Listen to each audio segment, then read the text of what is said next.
Thank you very much. All right, I spent the last 2 days since I've arrived racking my brain how to squeeze a 4-hour presentation into 2 hours. It has not been easy. So I'm going to go through this at a pace, not because I want to confuse you or myself, but I feel like if I leave anything out, I feel like I'm robbing you of valuable content. And, what do you leave out of something that's a work in progress that started out 8 years ago with a small little presentation and now consists of volumes and volumes of research and discovery that is, I for one, certainly did not expect to happen to me. So let's kick off. The history of our planet is far more mysterious and stranger than most of us will ever realize. And just by talking to the people here, it becomes very evident. The more people you talk to at this conference, the more evident it becomes. And the interesting thing is that the closer you get to this beautiful blue planet, the more you realize how deeply divided we are as a species. And it's that division, very constructively created division, that is being used against ourselves. And this becomes very evident by the end of my presentation. You'll know exactly what I'm talking about. The great human puzzle. Who are we? Where do we come from? Why are we here? Everyone has asked those questions, the three Holy Trinity questions, if you can call them that. That sounds so simple. We should have all these answers at our fingertips, and yet we can't, define these answers with any kind of confidence, because every time we think we've reached some sort of answer, everything shifts and changes and sends us in a completely different direction. And I normally have a lot more slides here to go into much more detail, but I edited those out. Sound and resonance seem to be the common denominators of religion and creation. No matter how far back you go, no matter how many civilizations you look at, eventually, if you scratch deep enough, that's what you're going to find. Sound, resonance, frequency, but primordially the sound. And it also somehow connects us to opening us to understanding higher levels of consciousness. And that becomes very important as we go through this presentation. In Christianity, it's the word. God said, let there be light. Okay, let's not get into the semantics. Yes, that we can define that in very various ways, but let's look at the basic stuff that we're dealing with here. The word. First there was the word. In Hinduism, we got the the primordial creative source. The Egyptians sang the universe into creation. All comes to sound. And it gets more interesting as you look at some of the more bizarre and ancient cultures. And you can see this, how these days of creation and the sound of creation is manifested in some of the symbology used in sacred geometry. For example, Christianity can be very quickly described with sacred geometric principles. And you realize that the creator of the universe is not some guy with a white beard sitting on a cloud. That's just complete fairy tale stuff and very distinct part of the control system of humanity. That division principle plays itself out in that philosophy. 6 aspects of Om, or the Om Mani Padme Hum. You see sound frequencies related to the creation process. And in Egyptology, the 6 aspects of the all-seeing eye of Horus. And when you see this, you realize that we're dealing with sound, 6 resonance ratios, all to do with sound frequencies. So sound plays a very important role, and one of the lesser known statements or thought patterns of Nikola Tesla that a lot of people seem to miss is that Nikola Tesla said that the earth rings like a bell. It's continuously ringing like a bell. And if you know how to use this primordial source sound frequency of Mother Earth, you'll know how to convert it into an unlimited source of energy. And I believe that's what he really did. What he did with it up at the top of the tower remains a mystery to most of us, and we're all trying to emulate that. But I believe that he was talking about the sound of Gaia, an unlimited free source of energy. And this plays a very important part in all of creation, in all ancient cultures, in all the belief systems. And I believe Tesla used this to do whatever he did to create this free energy that we're all trying to emulate. But what is sound? What is sound? Because we think that sound is just something that travels at a finite speed. Well, that's been busted now, because in Tennessee, you studied in Tennessee, didn't you? Brooks, at the Middle State Tennessee University in 2005. There were 3 high school students and 2 undergraduates that proved that sound travels beyond the speed of light. I'm not going to go into that, but that's an interesting thing to contemplate. That's one of the best kept secrets of science and physics. Never made it into the mainstream news bulletins. Sound boils water. This is a guy called Peter Davey in New Zealand. Since 1940, this guy's been boiling water with sound frequency. It's not complicated because everything has a resonance. Everything in the creation and in physical form has its own fundamental resonant frequencies. If we understand the resonance and the sound behind the resonance, we can do everything. Because if sound created the universe and all things in it, because that was done by God, then we should be able to use sound to do everything else. A 92-year-old Christchurch inventor claims to have come up with a novel way to make a cup of tea. He's invented a contraption that he claims uses the power of sound to boil water. Beverly Lockhart went to investigate. It looks like a desk lamp, is cool to the touch and appears to be doing nothing until it comes into contact with water. 92-year-old former Spitfire pilot Peter Davey claims his invention uses the power of sound to boil water.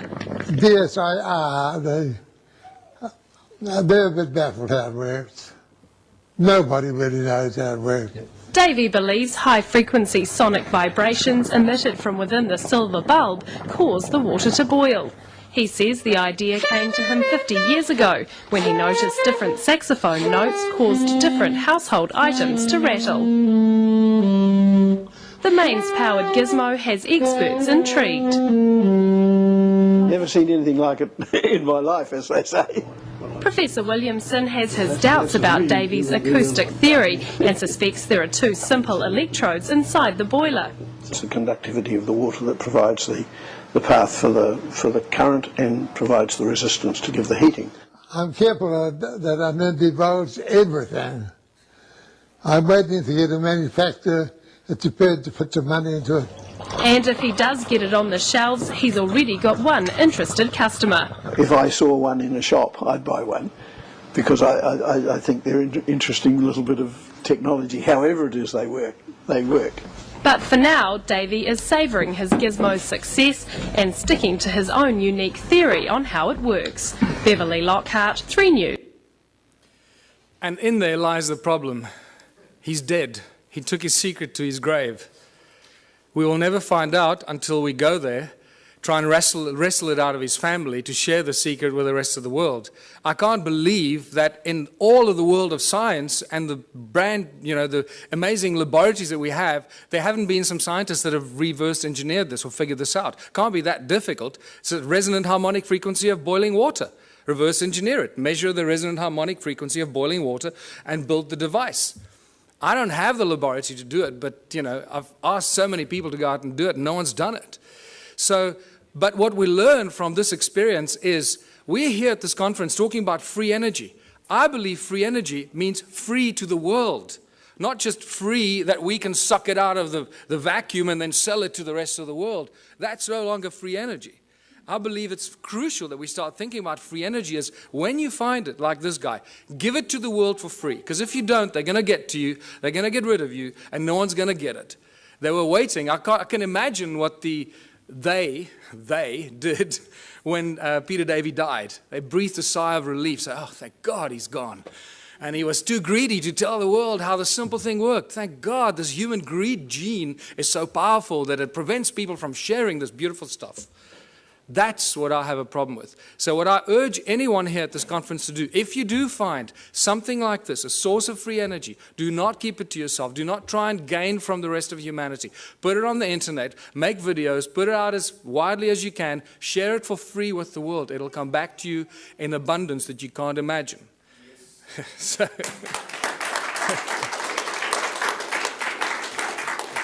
Sound levitates. All ancient cultures talk about levitating things with sound, not just sound, but also with mind and thought. Now, we hear about it all the time, but until you see something being levitated by sound, it's difficult to comprehend. Here's a beautiful example. Most of the stuff exists on YouTube, but we don't go looking for it. So, Notice that you can hear the sound frequencies because the items they're levitating are very light. Remember, the higher the frequency, the higher the energy. So these polystyrene items are very light, so the frequency is lower frequency that's audible to our ears. So when you're trying to levitate giant blocks, you would need very high frequencies that you can't hear, and then it looks like magic. Also note that the sound source comes from two different sound sources, and it seems to levitate it at the cross point, the crossroad of the sound frequencies. That's what the levitation effect is. This is very important later in my presentation. And the knowledge of the ancient cultures.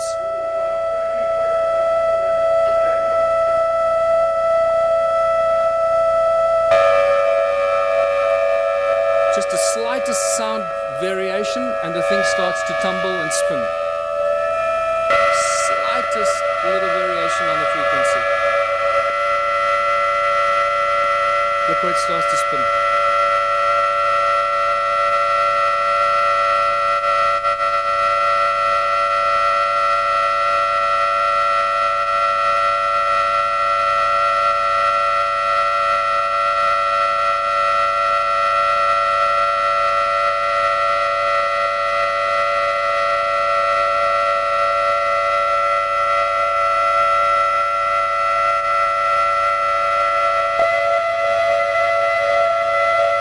Real irritating noise, but you know, you have to put up with it too.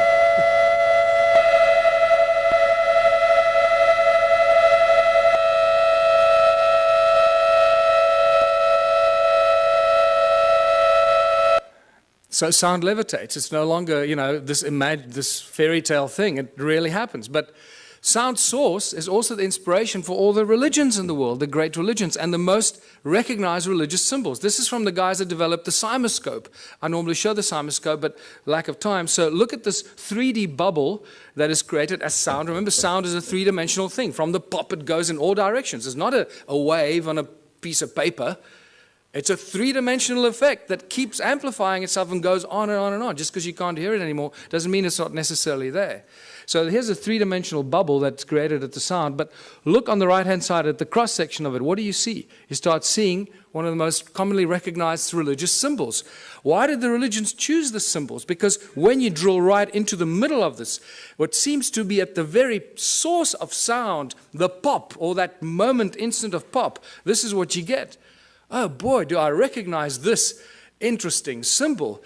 And this is where you realize when the ancient cultures carved these intricate things into rock, they weren't just imagining things. They understood that sound was the source and how sound can create and levitate and manifest shape and form. And that's why they carved hundreds of thousands of these crosses in circles. And not only did they carve it, but it's also recognized by ancient cultures. In southern Africa, it's known as Mabona, the Lord of Light. Lord of Light, sound and light, the creator of all things. The source of all things. And you see this shape repeat itself in some of the most popular religious symbols, like the Coptic and the pagan crosses. You see the sacred geometric patterns imitate themselves in these symbols. It becomes very interesting because now you know where they get the symbols from. It all comes from sound. What does this have to do with ancient civilizations and evolution of consciousness? Well, everything, because the ancient cultures understood this. They understood the process, they understood the source, and they used the source of sound as a source of energy. And this is what my discoveries show in South Africa. The resonating chambers for creation of energy, that's what the pyramids were. Many researchers are starting to reach that conclusion, that they were actually resonating cavities to create huge amounts of energy. And they would have looked something like this.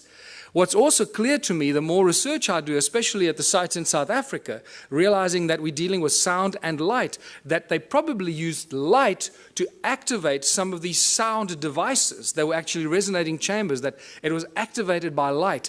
And this is why they were aligned with solstices and equinoxes with specific frequencies and energetic alignments of the movement of the sun that would activate these ancient sites and then bring them to life. Something like that.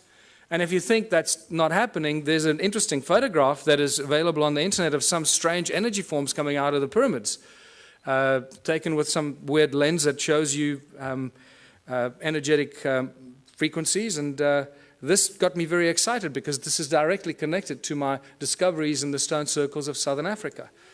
This is some interesting symmetrical interference patterns that were taken at Stonehenge, which tells us that Stonehenge was not an accidental bunch of, long-haired, loincloth, cavemen that built this with ropes and pulleys. And when you go to Stonehenge, they still have that image on the side of the tunnel as you walk towards Stonehenge. They still show the guys with ropes and pulleys building Stonehenge. It's insane.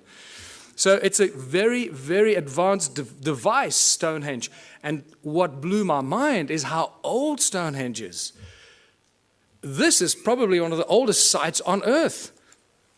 It's probably more than 1 million years old. Are there any geologists here? Any geologists? Well, most of you are homemade geologists. You're told that that stone there fell over. It was the twin of that stone, and it fell over. Right? They were connected at the top, and it broke when it fell over. Well, there's the break. Okay, now this is sarsen stone. It's very, very hard, one of the hardest stones known to us. There's the break. Does that look like a 5,000-year-old break and erosion? Absolutely not. We're dealing with hundreds of thousands, probably millions of years of erosion to erode about this far. This is not a new structure, people. Stonehenge is extremely old. Your mother will lie to you, your priest will lie to you, but the geology is not going to lie to you. There it is. Do with this what you want. It tells us we're dealing with ancient sites and advanced knowledge of sound frequency, because we see it in the patterns that the Stonehenge site still generates today, even though it is in the state of disrepair. Just like the stone circles in South Africa, in the incredible state of disrepair, are still giving us insane amount of energy that we don't know what to do with. This is another example of how old Stone Age is. That crack was clearly not there when the builders built it. You wouldn't put a lintel up with a crack in it. So we have to assume the crack happened after the event. And look at the erosion around the crack. I mean, this is insane amount of erosion. So, modern day levitator. Southern Florida, this guy called Ed Leeds Cullen in the 20s built this amazing place called Coral Castle. This is still a mystery to a lot of people, or they don't know about it. And he single-handedly put these giant blocks on top of each other, carved them, sculpted them, shaped them on his own. The interesting thing is when they used to bring the trucks used to deliver these rocks, he would offload them single-handedly. And nobody knew how he did it. He always made the guy stand around the corner or something like that, until one day, 2 young schoolboys saw him offloading these giant coral blocks. And they came home very excited saying, "Hey, Mummy, we saw the guy." And they asked, "How did he do it?" And the kid said, "Well, he did it with ice cream cones in his hands, 2 ice cream cones." And the parents imagined, naughty children, what are you talking about? You're trying to force us into buying your ice cream for dinner, right? Well, that's not true. When I heard that, I got extremely excited, because that is consistent with what I've been finding in southern Africa. Ice cream cones, cone-shaped tools. And that's why I call it the ice cream cone phenomenon. And this has become a very important part of trying to unravel the ancient mystery, how they did this stuff. They used sound, they levitated stuff, but how did they do it? And I find many of these cone-shaped tools scattered all over southern Africa, among the ruins, wherever you go. I was up the mountain 2 weeks ago, again, walking through areas that I've never been before. Remember, at this stage, I'm the only guy researching this, the whole of southern Africa. It's like I'm the only guy researching Egypt. That's the equivalent of that. There's one guy in all of Egypt let loose to do, try and get some sanity out of this. And so I feel a little lonely, so come help. So just to show you that these ice cream cone-shaped tools are everywhere. There are thousands of them. I've just collected a few, because after a while you get bored. Say, oh, there's another one over there.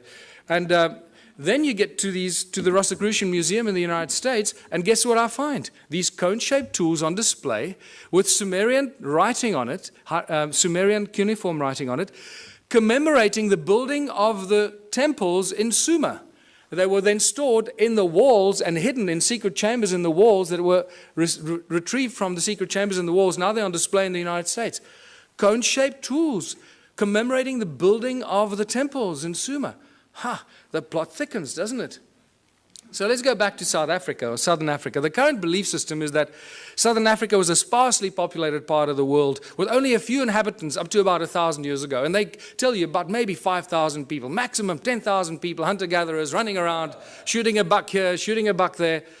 Well, they don't do their homework when they put this in our history books, and they insult our intelligence, because unfortunately the ancient stone ruins of Southern Africa tell us a completely different tale. But they still continue to put in our history books, still today, that these are just cattle kraal for keeping cattle. These amazing stone structures that cover most of Southern Africa, but they didn't know that it covered most of Southern Africa, so they put these ignorant things into our history books, and then we pay lots of money to send our children to university to regurgitate this crap. Right? And it's spectacular. They just make the stuff up, put it in the history books, but because they doctor this and doctor that, everybody just kisses their butt and nobody questions them. It's really sad, but just to show you what some of these structures look like, I'll go through these rapidly. They are really remarkable structures. And the walls are not very high. Sometimes they're flat with the ground. Some places they're 3 meters tall or 2.5 meters high. The most important thing that you need to notice is that each one is completely unique and different. There are not two that are even closely, remotely the same. Each one is completely unique. Now, that was a question that wasn't asked until I came along. What you also need to look at is the stuff around the obvious structures, not the structures themselves, because you'll see that there's a lot of stuff around the structures that is hidden by soil. It's not visible to you unless you're up in the air, like you're looking at from this vantage point. Otherwise, you don't even know it's there. You walk through the veld, you have no idea you're walking over ruins. And then when you look at it on Google, you say, oh my goodness, I was walking there, and I was walking right through all these ruins and these terraces. I didn't even know it while I was walking there. And this is the awakening that happens. Let me just go back here. Look at this horseshoe-shaped structure here, attached with a circle inside, with a stone right in the middle of it, with these weird two, towers that lead you in there. And this arm of this from the center goes right through the middle of this. There's some weird stuff going on here that we don't understand. Look at all this stuff hidden by soil underneath, around this obvious ruin here. There's another horseshoe-shaped, ohm-shaped structure. And what does ohm represent in modern electronics and electricity? It's linked to vibration, frequency, the movement of current, and so forth. Resistance.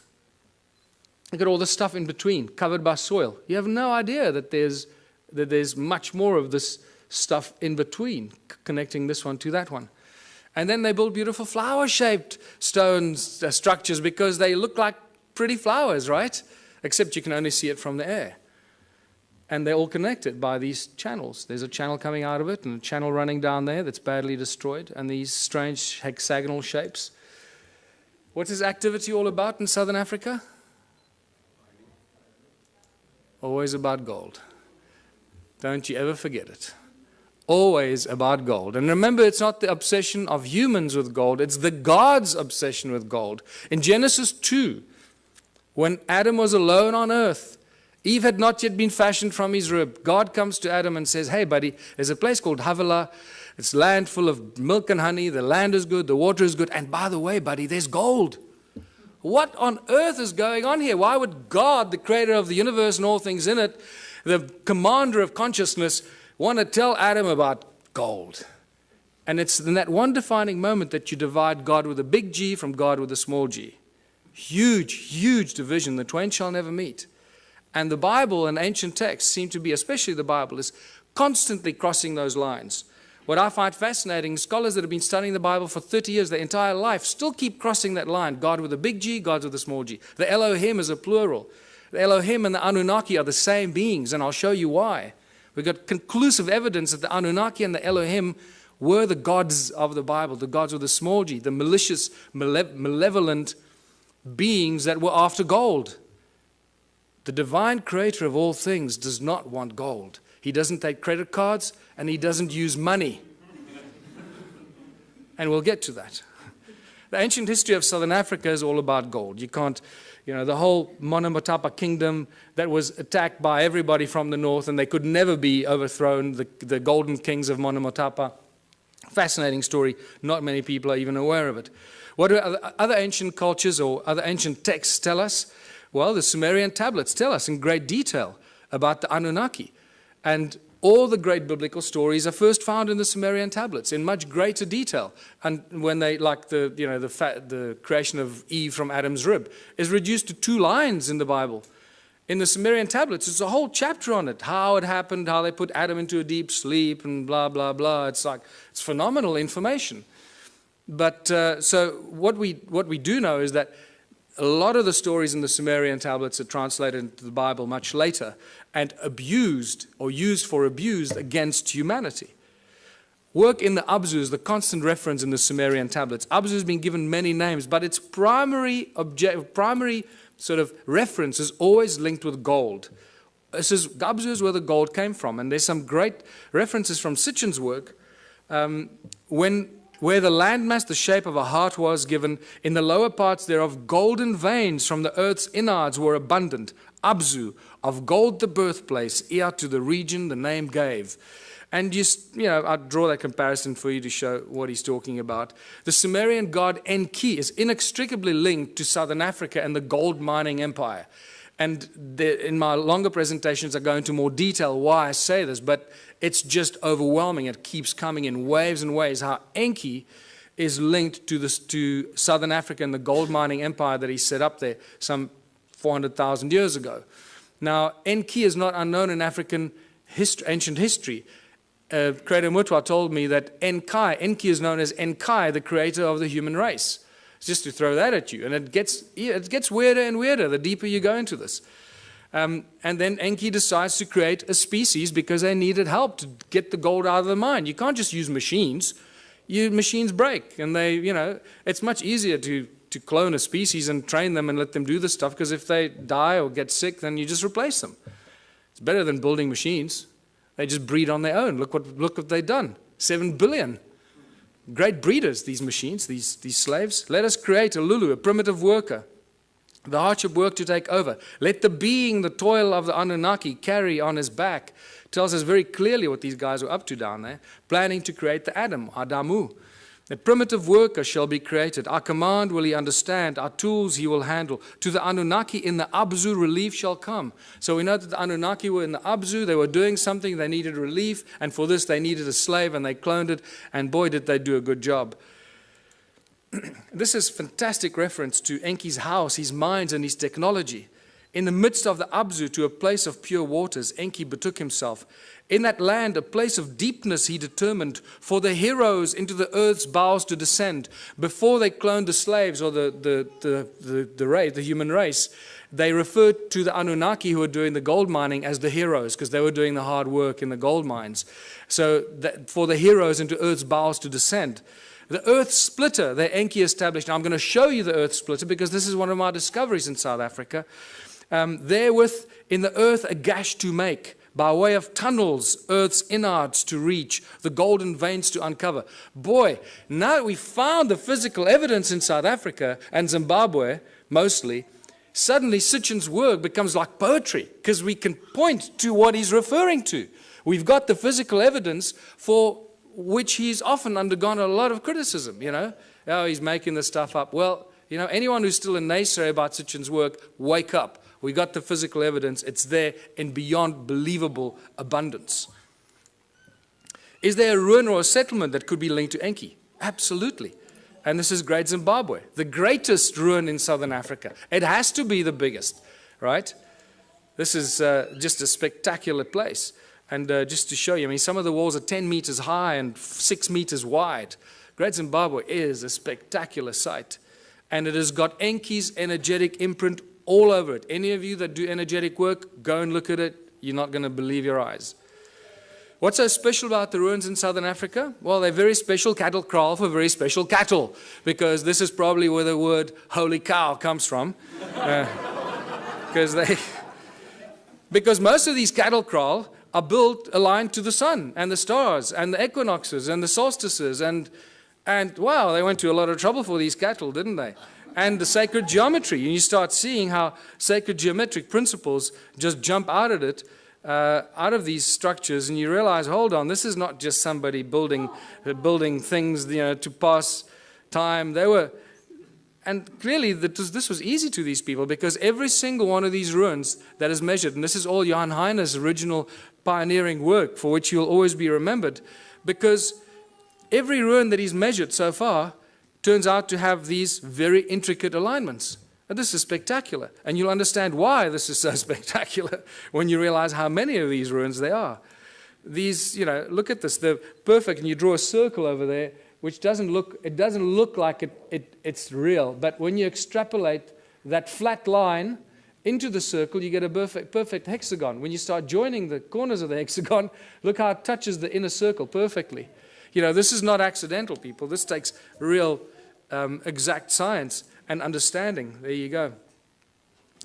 So these structures down there are not just simplistic structures. They carry huge amounts of energy.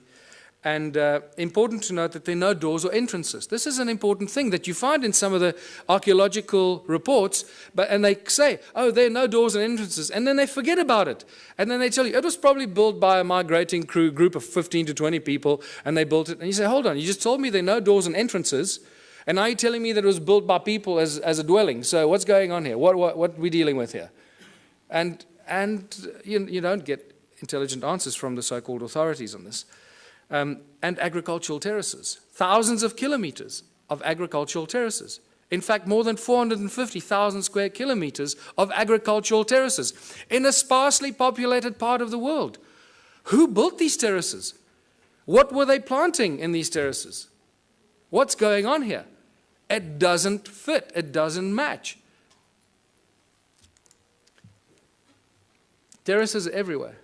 When you start looking and opening your eyes, mountains are covered by these terraces. This is in Botswana. This is in Lesotho. There are terraces up some of the most incredible steep mountain sides that don't make any sense. In fact, if you go into Google Earth and you look at Lesotho, I challenge you to find any part of Lesotho without terraces. It's actually quite incredible. There are just terraces everywhere. And there's just been no people down there to build these terraces, so where do they come from? This is one of the greatest examples, because you can see the channels that link them, the circles and the terraces, all one giant grid. Nothing stands alone. Remember I told you, look at around the circles, the stuff hidden by the soil, because there are no standalone circles. They're all part of a giant grid, a huge grid. No standalone, all connected by these weird channels that are clever people at university call roads to drive the cattle on. This is why these roads are there, because they were built because the people 200 years ago built them to drive their cattle on. And that's as far back as they go. Maybe 400 years ago, that's it. This is just spectacular. This is right up the road from where I live. So when I leave my house and I go walking in the mountains, this is what I walk in these places. And it's rather silly. So I take a lot of photographs and I write a whole bunch of stuff, and then I come talk to people like you, and I feel like I'm, alone, lost in the world. Ancient roads and channels run for hundreds of miles. Notice, circle, channel, and the extrapolation or the extension of the circle that looks like a giant spider's web. And it's these giant spider's web that turn into these agricultural terraces. And there's a very specific reason why this is all connected, which you'll understand soon. Look at these archaeological drawings from 1939, clearly showing us that there are no doors and entrances, and these circles are all connected like a bunch of grapes. And then they don't make any more comments about it, they just leave it. The roads link every stone circle. There's the road there. It's very, very badly eroded, as you can see. Most of the times you don't even know you're walking on these ruins. Over there at the bottom, it used to connect in there, but that looks like water washed it away at some stage. Look at this linking into these strange hexagonal things. There's not enough time to talk about that, but there's spectacular information about what was going on there. And there's ruins there and there, but they're just covered by soil. This is a beautiful example of a channel running into with all the stuff around it. The spider's web effect. Look at this. Now imagine most of southern Africa looking like this a long, long time ago. And these are all cattle kraal, as I said, built for special cattle. There were a lot of cattle. Boy, they were just, I don't know where the people were, but there are a lot of cattle. Hey, maybe... How many of these ruins are there? And this is where the penny really drops, when you start figuring out how many there were. In 1891, the brilliant Theodore Bent, this is one of the few archaeologists that I carry real respect for, wrote a brilliant book, The Vanished Lost Cities of Mashonaland. And it's a phenomenal book. And in 1891, from horseback, traveling through South Africa, Botswana, Zimbabwe, he estimated about 4,000 of these structures. Then by 1974, Roger Summers, who had more technology available, calculated about 20,000 of these stone ruins. Now, by now, I started going, hold on, 20,000 stone ruins in a sparsely populated continent doesn't make any sense. I got involved in 2007 when Jan Heine introduced me to this, and within 6 months, I estimated at least 100,000 ruins. So I thought, well, before I release Temples of the African Gods, I can't just thumbsuck the stuff. Let me have some sort of at least scientific argument for this. So I started counting. I used Google and aerial shots and just started counting, and extrapolating, getting averages per hectare, per square kilometer, per larger area. And I went all over southern Africa and found these densely clustered areas and got averages. And some of the aerial photographs looks like, there's circles here. When you look closer at it, when you study this, you see how connected they were. This is all over southern Africa. Some of them are in the Transvaal or in Gauteng, what used to be the Transvaal, in Mpumalanga, in the Orange Free State. There's some in Natal, KZN. I just found some in KZN 2 weeks ago when I traveled to KZN. And I hadn't found any before. So wherever you go, you find more ruins. Zimbabwe, Botswana, as I mentioned. And this one I'll be talking about again. This is near a town called Bronkhorstspruit, very strange looking structures. This is again close to my house. And this is south of Johannesburg. There are thousands and thousands of these south of Johannesburg, and they think they discovered gold there in the late 1800s. And this is just spectacular. It's the density of these. This is other side of Rustenburg, where I grew up near the platinum mines on the way to Botswana. This runs about 5 by 5 kilometers, and it's just dense like this. It's ridiculous. And this is back near where I live, just to show you the circles with the channels connecting them and the terraces. And by the time I finished counting, getting all these averages, I found out there were more than 10 million of these. So forget 4,000 and 20,000 and 100,000, more than 10 million of these. In fact, I can now tell you categorically it's probably closer to 20 million of these. And we'll be surprised if there aren't more. It's spectacular. We're dealing with the largest and most mysterious ancient civilization on earth that no one's paid any attention to until now. What happened to them? What happened to 10 million stone structures and the people? Forget the stone structures. We've got evidence of those. Where are the bones? Where are the dead people? There's nothing. Not a trace of who occupied these. Isn't that more mysterious in itself? That for an extended period of, I'll show you, about 280,000 years, people lived and worked here. Then no fossil remains of these people. What on earth went on here? This is where you start listening to people like Drunvalo Melchizedek, when he says that, human populations have been evacuated and moved from one planet to another. You go, well, hold on, suddenly that makes a little bit more sense than anything else. Because we should have found bones. There's been a lot of digging, mining, and there should be bones everywhere. Farmers, building houses. So what happened to them? This is where the Sumerian tablets become very important. And the King's List, I'm going to come back to this, because in the two King's Lists that give us exactly the same story. They give us the names of 8 kings that ruled for about between 220 and 241,000 years. The names of the kings are the same. The places they ruled are exactly the same. The dates vary a little bit. So you've got to allow some mistakes in translation. But the names and places remain the same. This is very, very interesting. But what this tells us is 2 very important things that I'm going to come back to later. And this is a repetitive theme in the Sumerian text, is after the kingship descended from heaven to earth, after kingship was lowered to earth from heaven. Okay, to us it doesn't make any sense. Oh, we think it's some crap made up by the ancient people because they were all stupid, right? And then it tells us who these kings were and how long they lived. And you can clearly see that they weren't human, because they lived and ruled for 36,000 years, 64,000 years, 28,000 years. And then a very important thing that it tells us, a very important statement from these 2 kings lists. And then the flood swept over. So two very important things, three important things. That kingship was lowered to earth from heaven. Somebody up there decided that they were going to appoint some kings on earth, some priest kings. That changes all of human history. It tells us that they ruled for an extended period of time, and then the flood came. So we seem to have a history, a chronology of human history until the flood. Prior to this, or until now, we know very little about what happened before the flood. And this is very important. So I believe that when they say the flood came, that's what destroyed these ruins.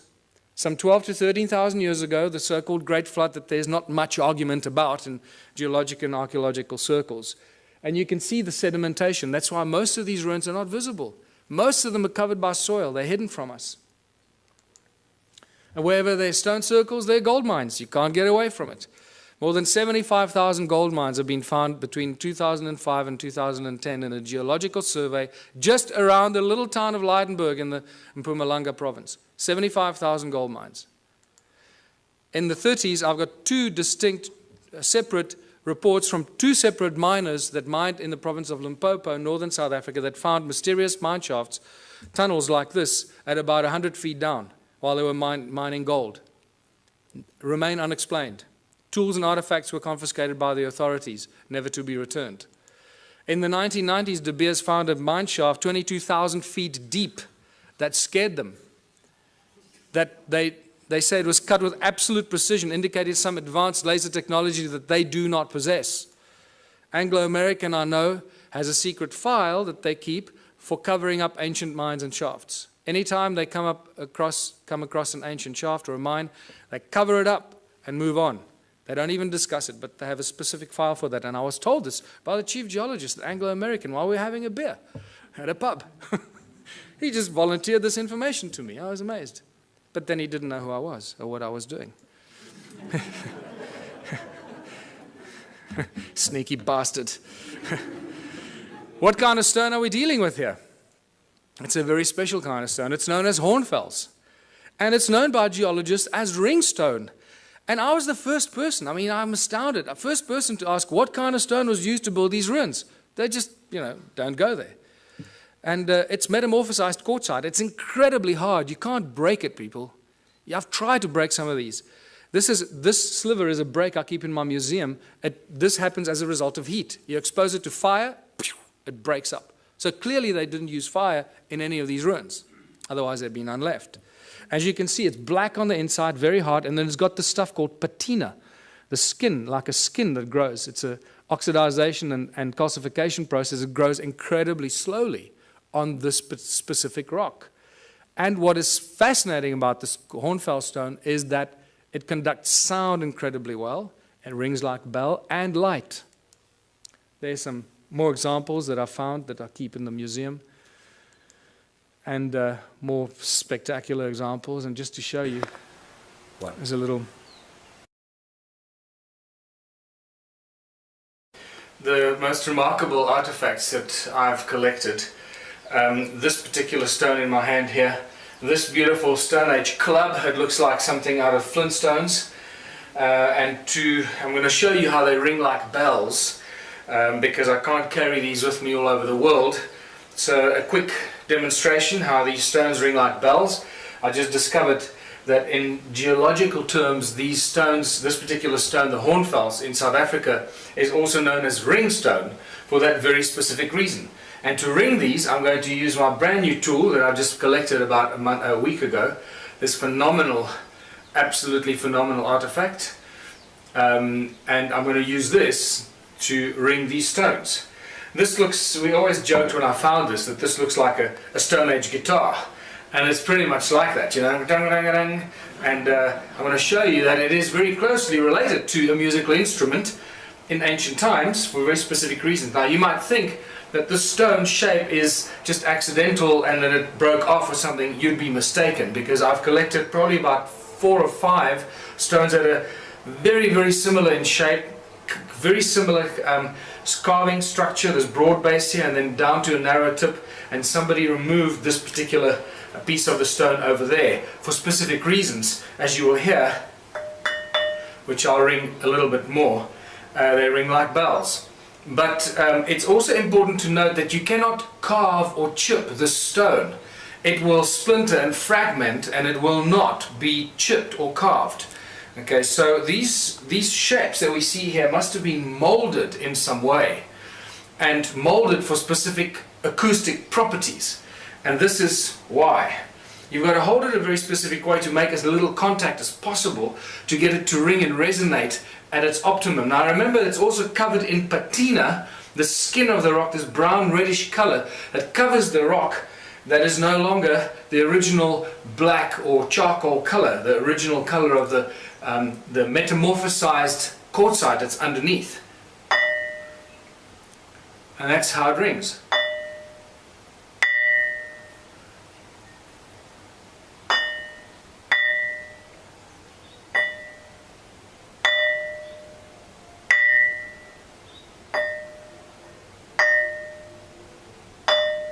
I can actually feel my fingers underneath are deadening the ringing because I'm holding it and it's deadening some of the effect. There we go. That's better. That's what you want. You realize that this thing really rings like a bell and it reverberates for quite a long time.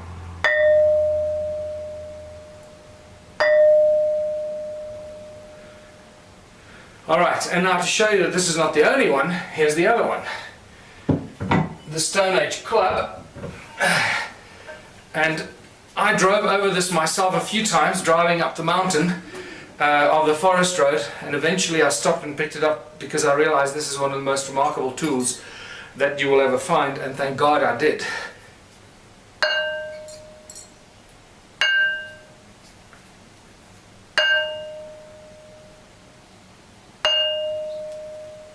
And it is very heavy. I'm out of breath because I'm holding my breath not to make a noise, and this thing weighs probably about 15 kilos, so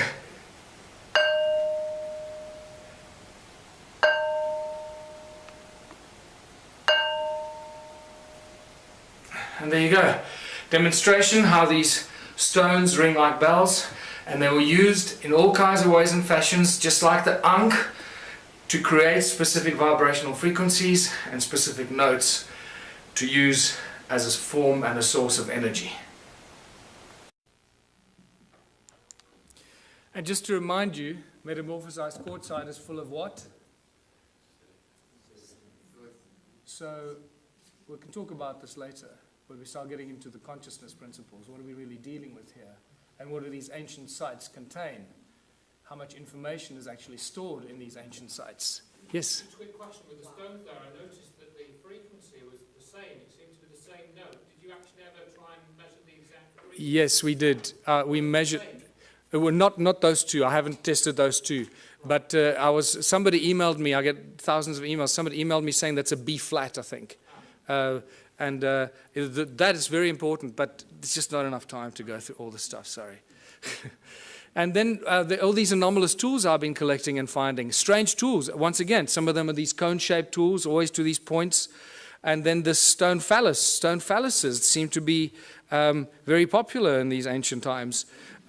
What's important to note, see how the patina has covered all of them, remember? Somebody must have carved them or shaped them at some stage. And they're all covered in this brown patina. Okay, keep that at the back of your mind. This is at top of the big ruin on top of the mountain there. That's spectacular, whatever that is, a bird-shaped stone, or there's a whole other link to the Zimbabwe birds that is in here, but we can't go there. These strange tools and artifacts that are just spectacular, that make no sense to us today, because it's not part of normal archaeological, stuff that they exhibit. And then the most spectacular mystery in all of archaeology, the sacred stones. The special sacred stones. Hundreds of thousands have been found in southern Africa.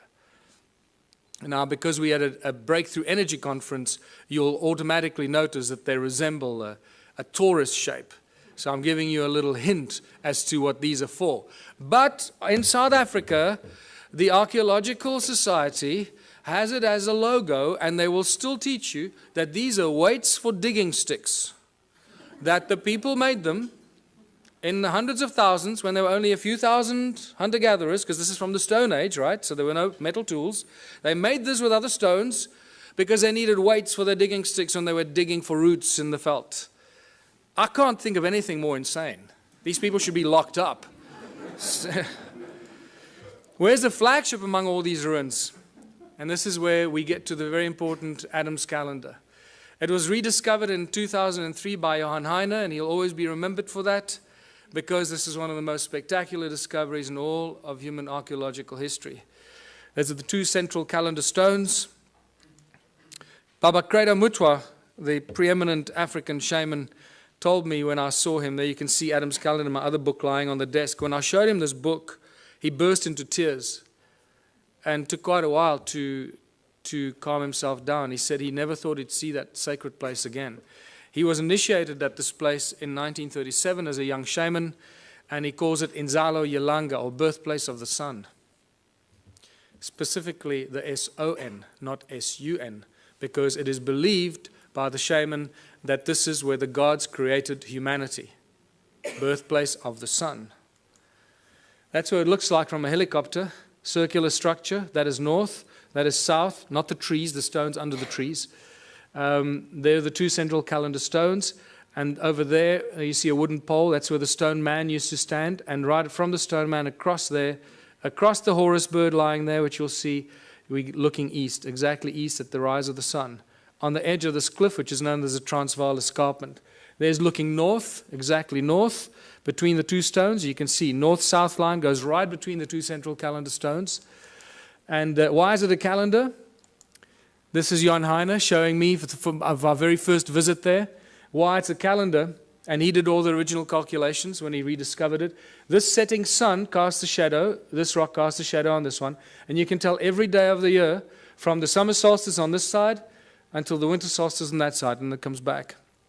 So it's still an accurate calendar, and one of the few that I know. I can't think of any others that do this, monolithic calendars or Stone Age calendars.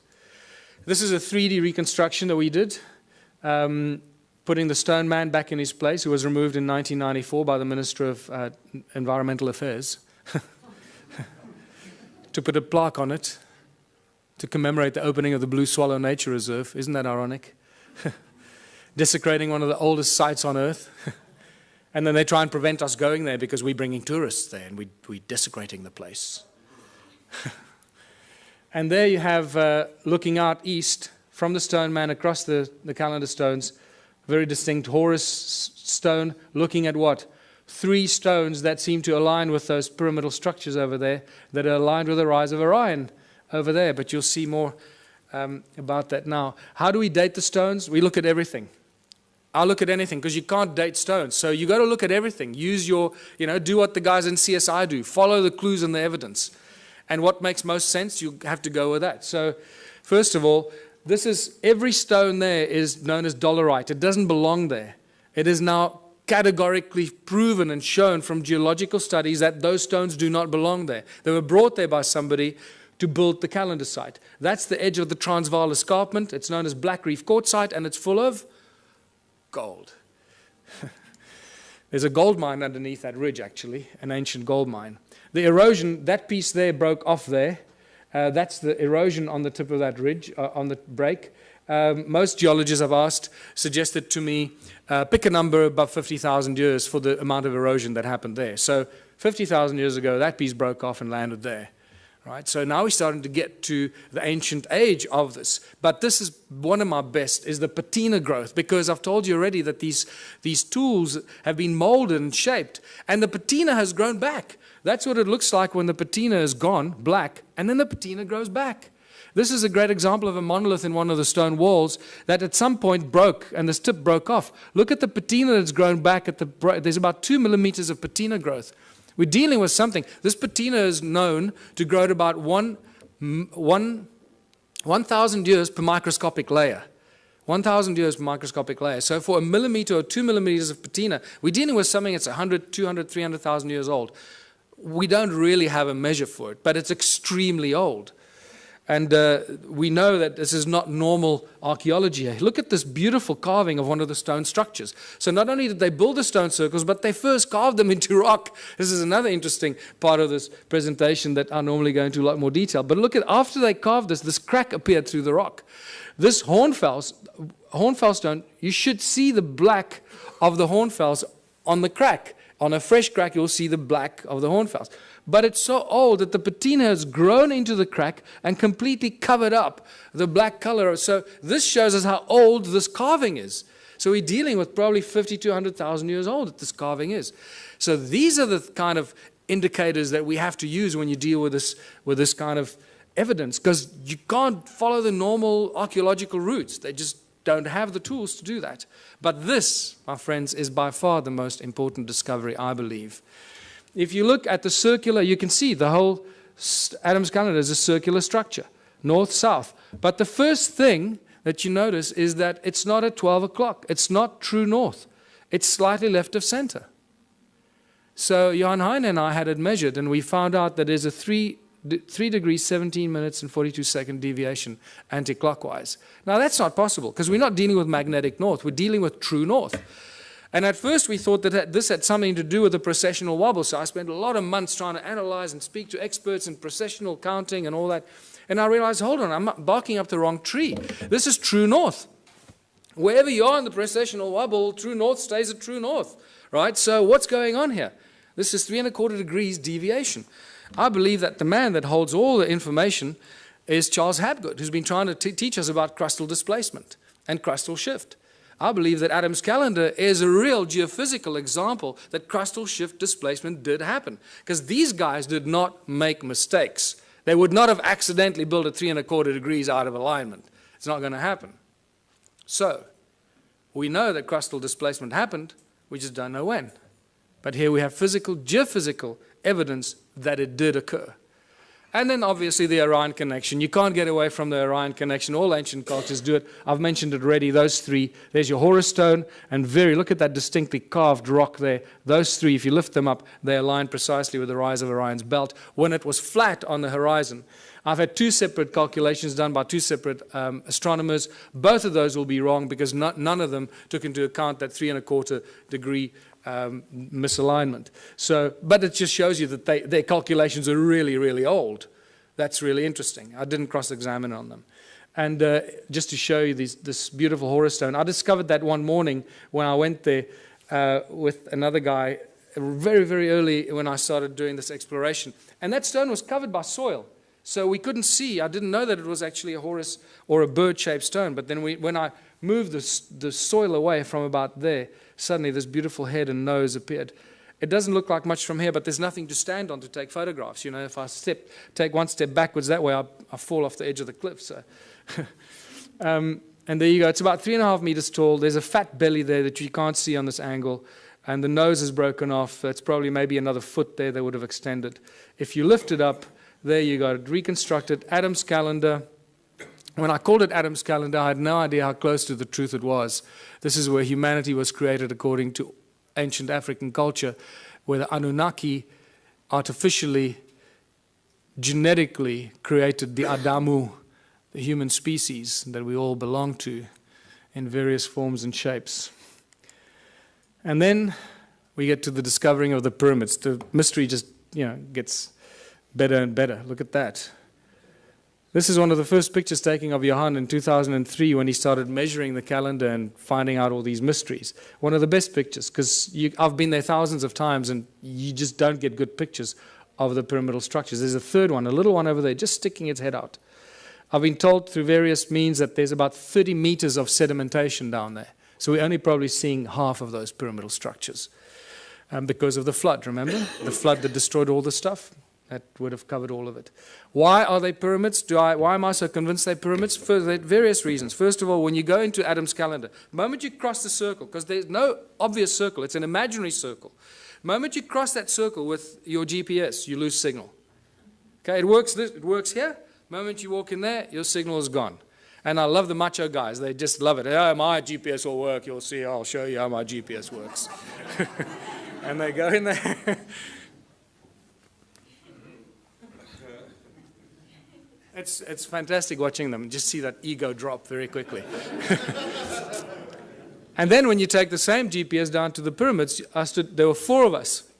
I will forever regret not taking a photograph of it, because there were 4 of us standing with GPSs like this. And every GPS gave you a completely different reading. Not just slightly off, but miles off. You were like, you know, in another province. It was insane, right between the two pyramids. Not only that, but all these ancient cultures built things according to the sacred geometric principles. So I thought, hold on, this will tell me if it's linked or not. Let me draw a golden mean spiral from Adam's calendar and see where it lands. Well, you know, I didn't have to guess. You got it. So here we can do a beautiful twist on those that want to stick to mainstream science.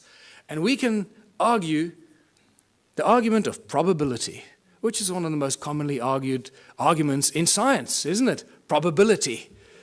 So the probability factor that the golden mean spiral accidentally ends between the pyramids is so completely out of kilter that it has to be linked. You're dealing with several million or several billion odds to one that it's, you know, an accident. So the probability factor plays a very important role here. We're dealing with something that's connected. And also through channelings and other psychic revelations, I've been told in no uncertain terms that we're dealing with some very advanced stuff here. And then when you connect Adam's pyramids through Great Zimbabwe, Enki's house, it lands right in the Great Pyramid of Giza. And all along the 31 degrees east longitudinal line, the Nilotic meridian, right, which is also linked to the white lions of Timbavati, the sacred white lions of Africa. And you start seeing all this connection. It's just beautiful. It just unravels more and more. And then my beautiful friend Willem de Swart, who's decoded the numeric system and the secret numbers of God, made it very clear to me that the name Elohim equates to the number 31. Elohim, 31 degrees east longitudinal line. So this gives us an indication that the Anunnaki and the Elohim are the same group of beings. I just recently did an interview with George Nuri. The very last caller that called in told me he was abducted by the Anunnaki 12 years ago, before he knew any of the stuff we're talking about here. They told him they were tall, about 9 feet tall, blonde, blue-eyed individuals. They told him they were the Anunnaki, and they also told him they were often referred to as El or Elohim. That was very interesting, and then the show ended. So I need to talk to him more. So what were all these stone circles for? Millions and millions of stone structures, all connected. Each one is completely unique, different, built with stones that ring like bells. What's going on here? Archaeological drawings show us that there are no doors and entrances, and some of them are concentric circles, like expansion, amplification chambers or something to that extent, right? So are these connectors, these channels actually like wires?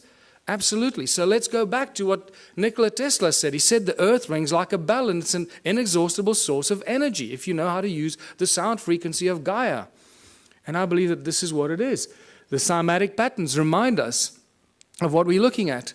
The shape of Om.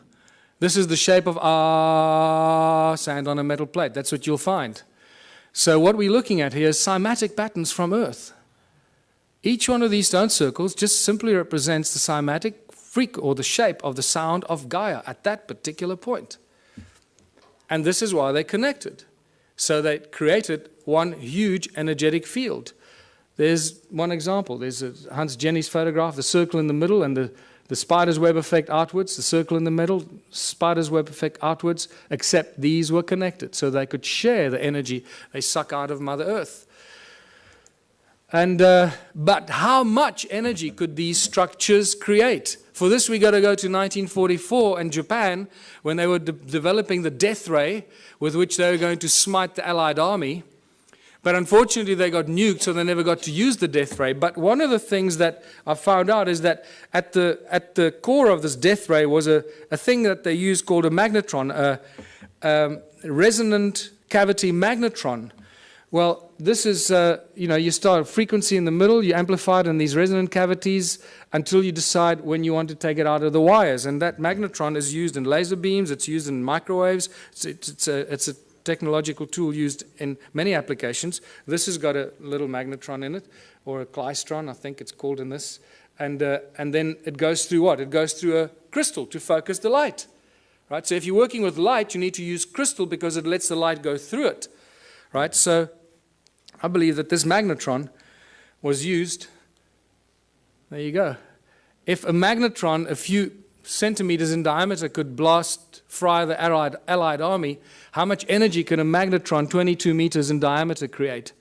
Huge amounts of energy. In fact, I was made aware that it's this structure that was probably responsible for the destruction of Atlantis, because they didn't quite know how to use it and it got out of control. So I believe when you read those translations of Sitchin, where he says Enki built the earth splitter with which in the earth a gash to make, I believe this is the earth splitter or something like that, creating huge amounts of energy, putting it into the giant grid, giant energy grid that connected all these stone structures in southern Africa. And that's really what it was. Everything was linked to the mining of gold. None of these were dwellings, people. We're dealing with a giant energy and work grid for the extraction and the mining and the processing of gold. And then get to the measuring of these stone structures. And I found a guy who had a very interesting device that he measured without me, and then I came back from America and I heard that he went and measured these. I called him back. I said, I want to go back and do it with you. So I went with him, and he used to work in the satellite industry for Centec. Interesting guy. And the measurements that he showed me were just mind-blowing. Electromagnetic waves, either horizontal or vertical, coming out of the ground into the sky. Sound frequencies in hertz, the loudness in decibels, and also what he calls the heat signature. The heat signature that he explained to me, he measures up to, it's the average temperature of the ground below the soil, below the surface, down to about 300 meters. He's got all kinds of ways that he calculates this. So I can't explain to you exactly how he does this, but I asked him several questions to cross-examine him to see if he was not, making it up, and it stayed constant. So I believe that he does have a system to work this out. This is what he measured. The outside, the heat signature anywhere outside here is 5.5 degrees Celsius at the surface of the ground. The moment you move the device in there, it shoots up to 29 degrees. So it's 5.5 degrees, 29 degrees. 5.5 degrees, 20. There's no scientific explanation for that we have right now. You go in there, it goes up to 33 degrees. 5.5 degrees, 33 degrees in the middle. What's interesting, the electromagnetic field here runs at the equivalent of about 280 megahertz, but it's vertical, straight out of the ground into the sky. So it's a column of energy out of the ground into the sky. Over there, it creates like a dome-shaped effect over the circle, because you also lose GPS when you go in there. So I can now understand why you lose GPS, because it creates the circle. There's no electromagnetic activity outside. The moment you go inside there, you pick up this horizontal electromagnetic effect, equivalent to about 480 megahertz. And he went into more explanation to me exactly how, sorry, let's go back here. And then the sound frequency he measured coming out of these walls at 14.5 gigahertz. Now, we don't measure sound frequencies at those. This is really mysterious. So, and at 72 decibels coming out of these walls. And then we went up to this one here, and it got even worse. Measured 33 gigahertz sound frequencies coming out of these walls inside here. 33 gigahertz. When you walk along this channel that ran in here, the wall was broken there, but the channel runs in there. It starts at like 5 degrees. It keeps going up. As you walk there, that heat signature keeps rising. By the way, the heat signature, he explained to me, can only go up to about 80 degrees Celsius, at which point it suggests that you've got a volcano under you about 300 meters below you. So that's how he's calculated it. And so at 80 degrees is the max, and nothing more is possible. So we go from 5.5, and by the time you get here, it's at 33 degrees. Around 30 degrees there. When you go from outside there, 5.5 degrees, onto that little attachment there, inside, shoots up to 58 degrees. 5.5 degrees, 58 degrees. There's just no reason why it should be doing that. And then the electromagnetic waves, once again, there's a dome-shaped horizontal effect that happens inside here at that frequency. And it's horizontal. Also, this is why, when we did ground-penetrating radar, I used the world's leading company to do ground-penetrating radar on 3 structures. This is one of them. There was another one of those flower-shaped ones, and then at Adam's Calendar. And all the way through the ground-penetrating radar exercise, I kept asking the guy, are you getting GPS signal? And he says, yeah, sure. And he had a really big GPS thing on his back, and I thought, okay, well, our measurements are down the drain. That's it. The guy was lying to me. And then I waited, after working like a dog for a whole long weekend, because to do this GPR is not easy. The GPR devices are not meant for rocky terrain.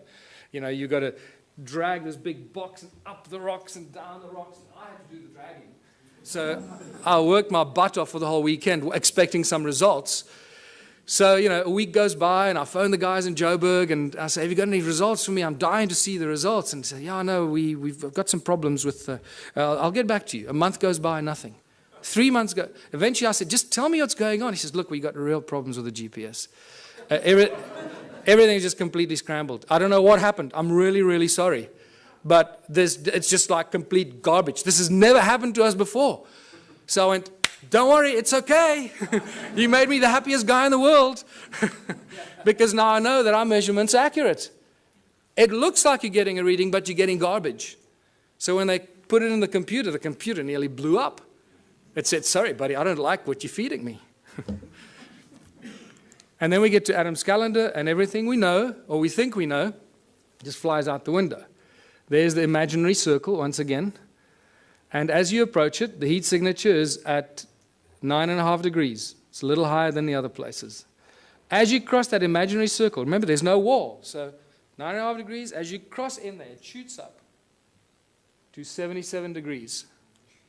9.5, 77 degrees. But then when you go in between the two calendar stones, it shoots up to beyond 80 degrees, beyond what suggests you're standing on a volcano. This is bizarre stuff. Is it the human that enters there that makes the change? Or if you leave a thermometer in there, is it the temperature? It's not a thermometer. No, this is special calculation. It's a heat signature. It's not the temperature of the ground.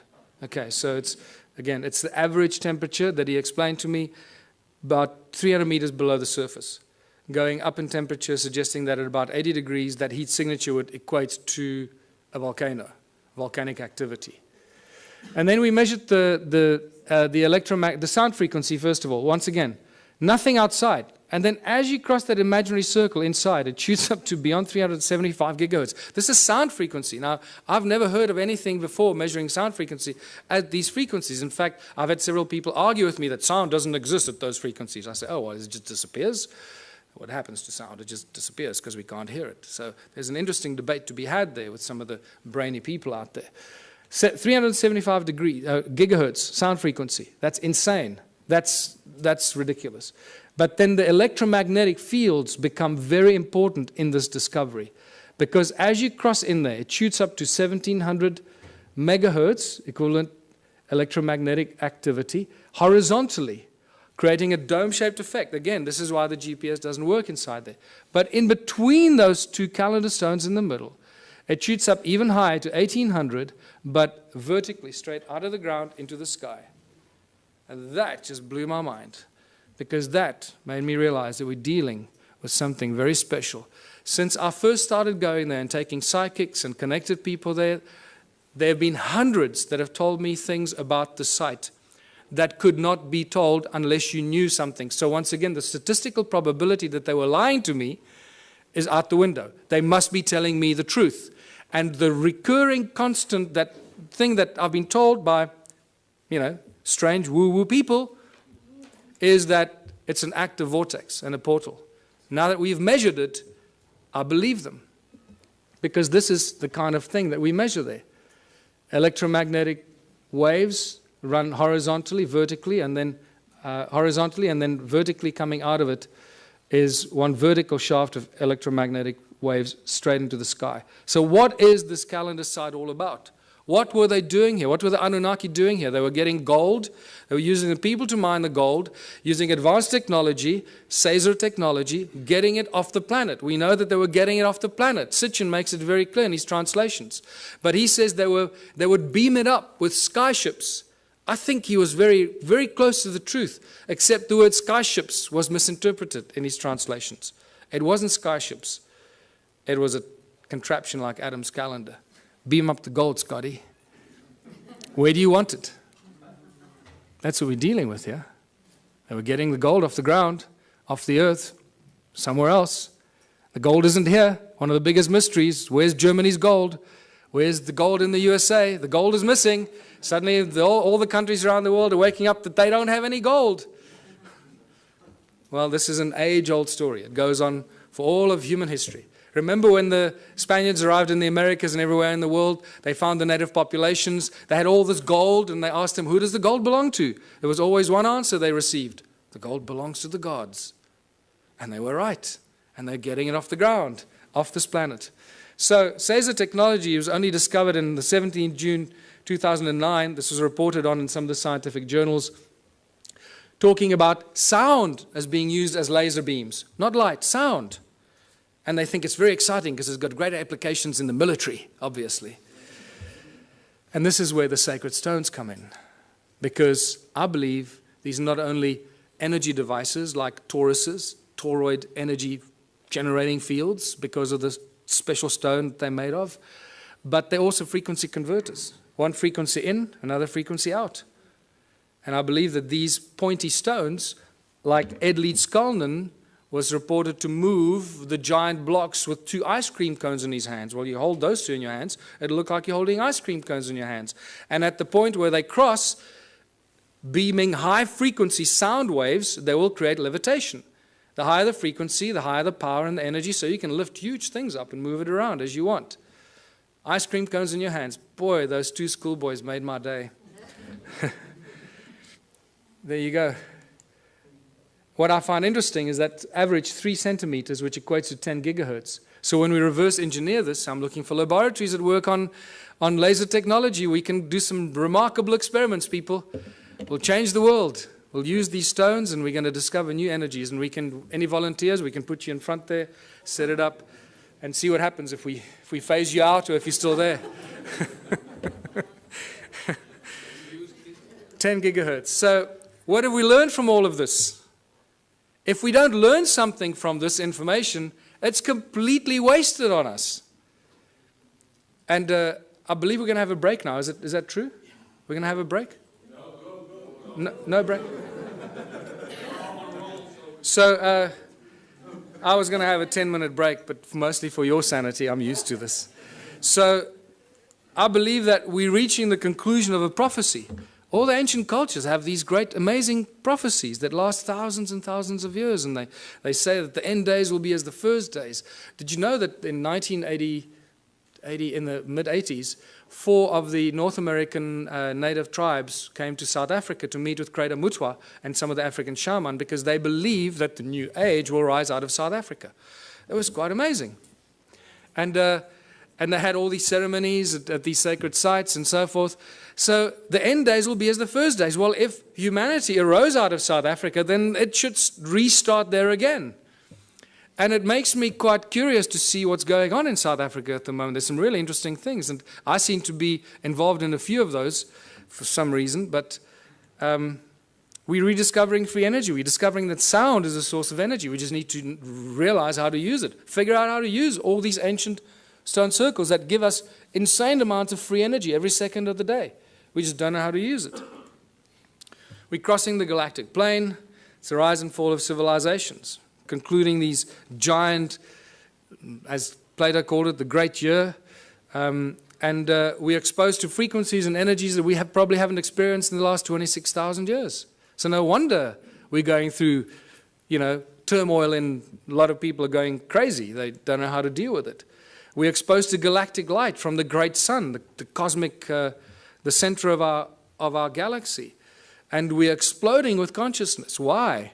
Why are we exploding with consciousness? Because this galactic light is activating our DNA, and there's plenty of scientific evidence for that you can go and look at if you still don't believe that. And it's doing amazing things. It's not just activating our junk DNA, 97% of it. So as our junk DNA gets activated, it creates a feedback mechanism, and we start to think higher thoughts, and our consciousness grows quicker and quicker. It's a beautiful thing, this, people. And it's all connected to these crazy people, 280,000 years ago, building stone circles in South Africa. They created us and allowed us to get to this point where we can contemplate our own existence and our own humanness and figure out how we fit into this great, crazy picture. We connect to the morphogenic field and realize that the resonance is the substance of the morphogenic field and plays a very important role in, spooky action at a distance that scientists are still trying to wrap their heads around. How does this all work?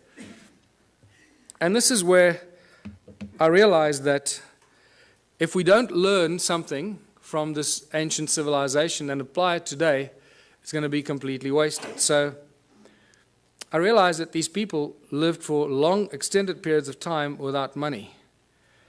And it was Kerry Cassidy, when she first came to visit me 3 years ago, she suggested to me, you know what, you should start a political party. Because when you start sharing this information, it's not going to go down well, and you need to create a platform of credibility and protection. So I did that. And the Ubuntu Liberation Movement has now been registered as a fully fledged political party in South Africa, and I'm going to be running for president next year. That's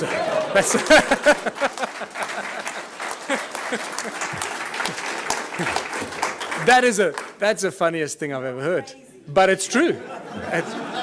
I just realized, hey, we're running, yeah. And then somebody said, so does it mean you're running for president? I had to do a double take. Oh, shit, yeah. I guess it means that, yeah. We're just trying to cause trouble. We're just trying to inject the virus into the organism, but it has some really spectacular side effects or things that we have to do. So we are all born on this beautiful planet, and we're all born free. And yet, we cannot move around freely. We cannot live where we choose to. We have to follow rules and laws that we didn't agree to when we were born. We have to work to pay taxes and to earn this thing called money. We didn't agree to that either when we were born. We didn't agree to be given a number and be treated like a corporation. We are living, breathing human beings. We're not numbers of infinite soul and flesh and blood. And yet that's not how we're being treated. The restrictions on humanity are endless, and they're getting worse by the day. The current situation is very simple. Every socio-political system has failed us. This is why we're in this mess. Otherwise, we wouldn't be talking about this stuff, right? If it was hunky-dory. Humans everywhere live in misery. There seems to be no happy outcome to the political and economic mess of the planet. Every year, every month, it gets worse. More poverty, more hunger, more homelessness, more misery. The global economic collapse is imminent. The fact that we still have a global economic system is actually miraculous, but it is a clear indication how powerful those individuals are that control the global economy. They have infinite power as it is now. Only us, only we can do something about it. And there's some simple things that we can do about it to change everything about our lives and how we continue living as living, breathing human beings and not numbers and corporations or fictional entities. 1/3 of the world's food goes to waste. This is spectacular. What kind of creatures have we become that we deny 1/3 of the global population food because they don't have money? We don't hand it out, we dump it, we destroy it, because we can't give it to them for free. They need money, they need to work, lazy bastards.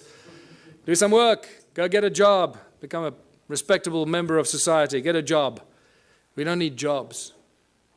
It's the last thing we need. Every time I hear politicians say, we're going to create jobs, I sense shivers down my spine. It's the last thing we need.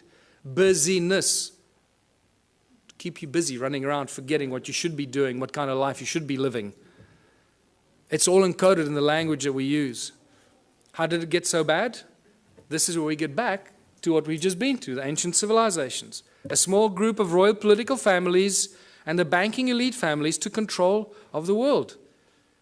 This didn't happen last year or 100 years ago. This happened thousands of years ago, people. It started with the Sumerians about 6,000 years ago in the Middle East, in Sumeria. When the Sumerian tablets tell us, when kingdom was lowered to earth from heaven, that's why I pointed it out to you. They tell us, kingdom was lowered to earth. Suddenly we see these priest kings appear out of nowhere. How did these guys suddenly took on this higher than thou situation? Who the hell are they? Where did they come from? Oh, people lived happily, and suddenly one guy said, hold on, I'm going to be your king. You're going to have to work for me and pay taxes. Screw you, buddy. I don't know. So how did these priest kings in ancient times become so powerful? Because they were appointed by the gods. I'm not talking about God with a big G here. I'm talking about the gods with a small g, these arrogant pricks that came here and disturbed us on this beautiful planet. And what happened next after they appointed the priest kings? The most spectacular, miraculous thing happened. These priest kings created money. Money is not part of natural evolution. This is a complete misunderstanding of human history. Anyone that teaches you that has not done their homework. Money was maliciously introduced in ancient times as a tool of enslavement, the absolute tool of enslavement, and we are feeling the worst brunt of it right now. We are the guys, we are the civilization, we are the people in the history of this planet right now that can make a change. It's up to us what we do with this information and how we move from here forward. Today there are 3 main banking families, there are arguably a few more, but the big ones, obviously the Rothschilds, the Rockefellers, the Morgans, they control everything. They own all the banks in the world. How can I make the statement? Because they're the guys that bail out the banks when they go under. So they own them. It's simple, right? If you bail somebody out, you're going to own them. And you're not going to bail something out that you don't own, or at least that you don't control. So the World Bank, the IMF, the BI, the Bank of International Settlement in Basel, Switzerland, most people aren't even aware that there's a thing called the Bank of International Settlement. When they discover this, they, what? Wow, that's amazing. I hope they're good people. Can't they give us a loan? Remember, people, money doesn't exist. Okay, I'm going to get into this.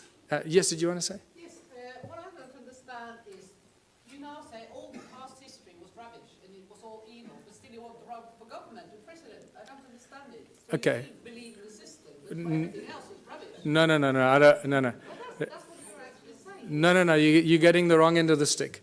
We created the, yes, you are. We created the Ubuntu Liberation Movement. I'm going through it now. Just hold on. You'll understand where I'm going with this.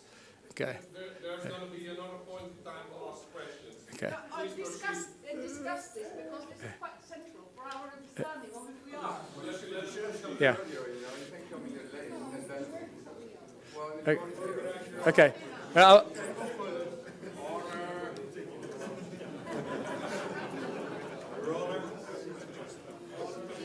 Don't worry, you'll get it. You'll get it by the time we finish here. I'm sure you will.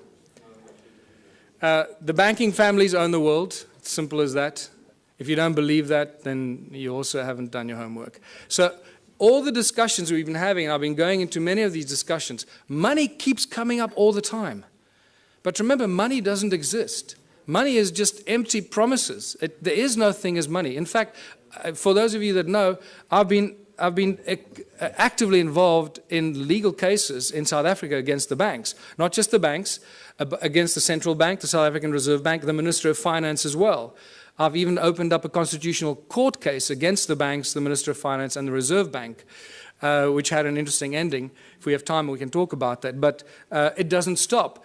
2 years ago, myself and a small group of other people, mostly Scott Kundell, started asking the banks certain questions. And we couldn't get answers out of them.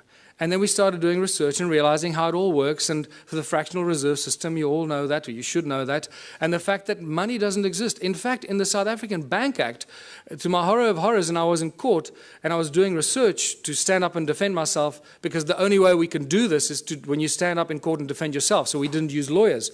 I went there and I stood and defended myself against the most, highest paid lawyers money can buy. And not just one of them. I was alone in the court against a judge that you have to call my lord and bow down when you walk into the court, my lord.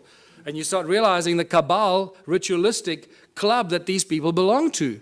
It's spectacular. They wear black robes.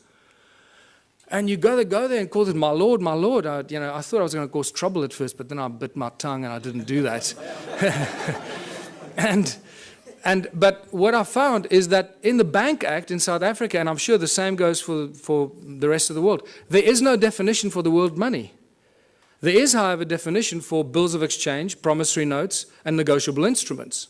And I realized the banks don't work with money. The banks work with promissory notes, bills of exchange, and negotiable instrument. And those are called liquid because they have value. They are the liquid, valuable instruments, negotiable instruments, that banks work with behind the scenes. And this becomes really exciting and interesting. So we started realizing we could create promissory notes and bills of exchange and liquid negotiable instruments as soon as they have our signature on it. And we started doing some of this, just causing trouble. Anyway, it didn't get us very far because the judges didn't understand this at all. They thought we were just causing trouble with the courts. But nevertheless, what we managed to do in the 3 Supreme Court cases that I defended myself against these banksters, we managed to get very important things out of the lawyers or the bankers. They admitted to everything we accused them of. We accuse them of breaking the contract law because they don't have what they pretend to loan. They don't have the money. Remember, in contract law, you can't lend something that you do not possess. So that was one of our arguments. So we said, well, the banks aren't actually banks because they don't own any money. And they admitted, yes, no, we don't own any money. So, okay, great. Judge, did you get that? And then we said, well, that means that you're an agent and you're not a banker, so you can't charge interest and you can't come after me because the contract is null and void.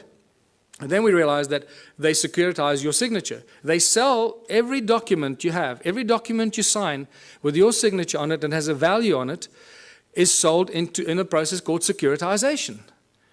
And this is a global industry. Global banking industry works with securitization. And they're very proud of it. They publish the securitization information on their websites. But then when you argue securitization in court, they deny it. They say, no, we don't know what you're talking about. No. And the judges don't go and do their homework because the judges are so blinded by the banks and the lawyers, they just follow. They just can't imagine that the banks could be lying. So they agree that they practice securitization. Well, first of all, they denied that there is anything called securitization. They accused us of being fanciful and making things up, and that they didn't have money to lend.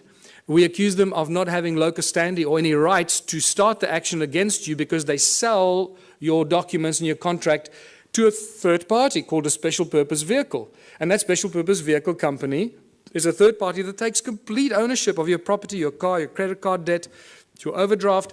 Everything is securitized by the banks because they don't have money. That's how they make money for themselves. It's all shuffling paper and bookkeeping entries and selling empty promises. And this is how junk bonds are created, because once you haven't paid on your bond, 3 months after you haven't paid on your home loan, your bond, that goes stale. What the SPV does, they then claim insurance on it, and they file it. So the SPV gets paid, the bank has been paid the moment they sell your signature to them. Everyone's been paid, but you keep paying for your home loan for the next 30 years. The moment you stop paying, the bank comes after you, says you owe us money. There's a contract, my lord. See, he signed a contract, he owes us money. And the judge doesn't for 1 second say, well, hold on, let's look at the validity of this contract. Do you have rights to this contract? Who owns the property?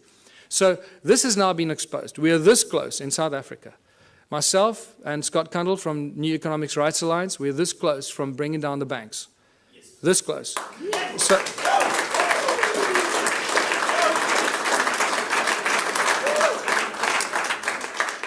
because they're just lying thieves. What you're talking about, the global banking industry, people, is nothing more than the largest legalized organized crime syndicate. That's what it is. So they're a bunch of criminals. We've got to do something about it to stop it. So I've got 2 cases against the banks now. One of 5 counts of fraud, which they haven't argued any of the points. They've argued why I'm claiming all the money that I'm claiming. They're not arguing any of the points. And Scott Kundle has got a case with the New Economics Rights Alliance, which has become the 3rd largest non-profit organization in South Africa in the last 6 months, about 160,000 members. He's launched a case of unconstitutionality against all the banks. We're about to launch criminal charges against the banks, full-blown criminal charges, because the evidence is just becoming overwhelming. And all it's going to take now, one judgment. If there are any mathematicians here, you can see the complete insaneness of this. Out of thousands and thousands and thousands of court cases, people against banks, not one person has ever won a case against the banks. Just think about that. Clearly, this is stacked in favor of the banks. Clearly. And the judges are either paid off or they're too stupid to understand what's going on. But things have changed. We have a few situations in South Africa. We've had small victories where the banks withdrew. This is how clever they are. They withdraw before they get a judgment, or they abandon. So there isn't a precedent on the record. So you can't then go and argue the precedent. So they're very clever with this. But we're going to force them into a judgment because of what we're doing. And it's just going to take that first judgment and then it's all over. The entire global banking system works on the same principles, and it's just going to be a domino effect. And we'll do what Iceland did, hopefully. Just reverse all the mortgage loans, reverse all the car loans, credit card, just, Just reverse everything, because these thugs have stolen trillions from us and make us their slaves. And that's exactly what they do. And this is linked to our education system, because most people are indoctrinated into this way of thinking since childhood. Our education system has nothing to do with learning. It's really developed and funded by the banking families to condition humanity into following orders and respecting authority. They control the contents of all the textbooks and transfer of information. Our schools are really just indoctrination camps to brainwash our children to follow orders and to bow to authority. It's got nothing to do with learning, people. The money controls the legal system, as I mentioned already. And if you just look on the internet on a daily basis, you'll see that the economic collapse is just imminent. It's somehow being kept alive. The question is, and this is what I need to end on, because we can't keep talking about doom and gloom all the time. We need to talk about what are we going to do as a species? What are we going to do when it all collapses? And this is where the most exciting thing happens. And this is my message to everyone in the world. This is where the true humanity shines, and we realize how beautifully we can survive without money. We have to find a new system, because this system is broken. It doesn't work. We cannot continue doing what we've been doing for the past 6,000 years. That is insanity, and as you know, insanity is defined as doing something over and over again and expecting different results. So hopefully after 6,000 years we now have learned. Don't try and fix the current system. Change it completely. What is the one thing that we can do to change it? You know what that is. And this is where the Ubuntu Liberation Movement comes in. Join the movement. Realize it's a movement about higher consciousness.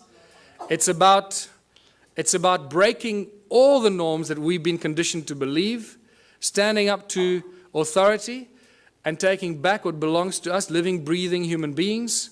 The Ubuntu contribution system, I called it contributionism in 2005 when I first started writing about it. Completely new social structure, abundance for all. It's based on ancient knowledge when they didn't have money, where everyone contributes their natural talents or acquired skills for the greatest benefit of all in the community. It's a simple system. It comes with a lot of questions because we're so poisoned by capitalism, consumerism. It raises many questions instantly, but I've been through this thousands and thousands of times. I can already tell you what you're thinking, and I'm going to tell you what you're thinking just now. It goes back to the African roots called Ubuntu.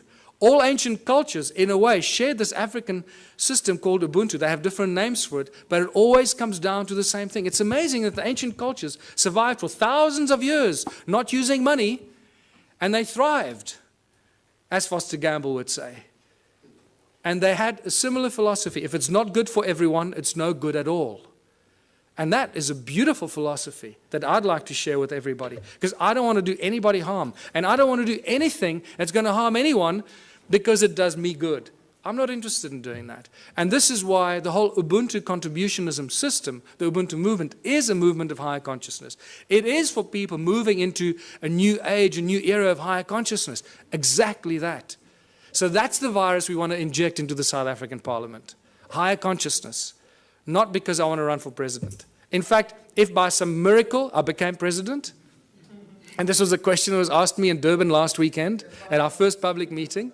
So what are you going to do if you become president? I said, well, the first thing I'll do is I'll dissolve the government. Just dissolve the whole government. Just dismantle it. And give the power to the people, wherever they are, to start their own local communities. Rewrite the laws. The laws we have are not written for the people. They're written for the corporations. Inalienable rights. This is what I need to remind people of.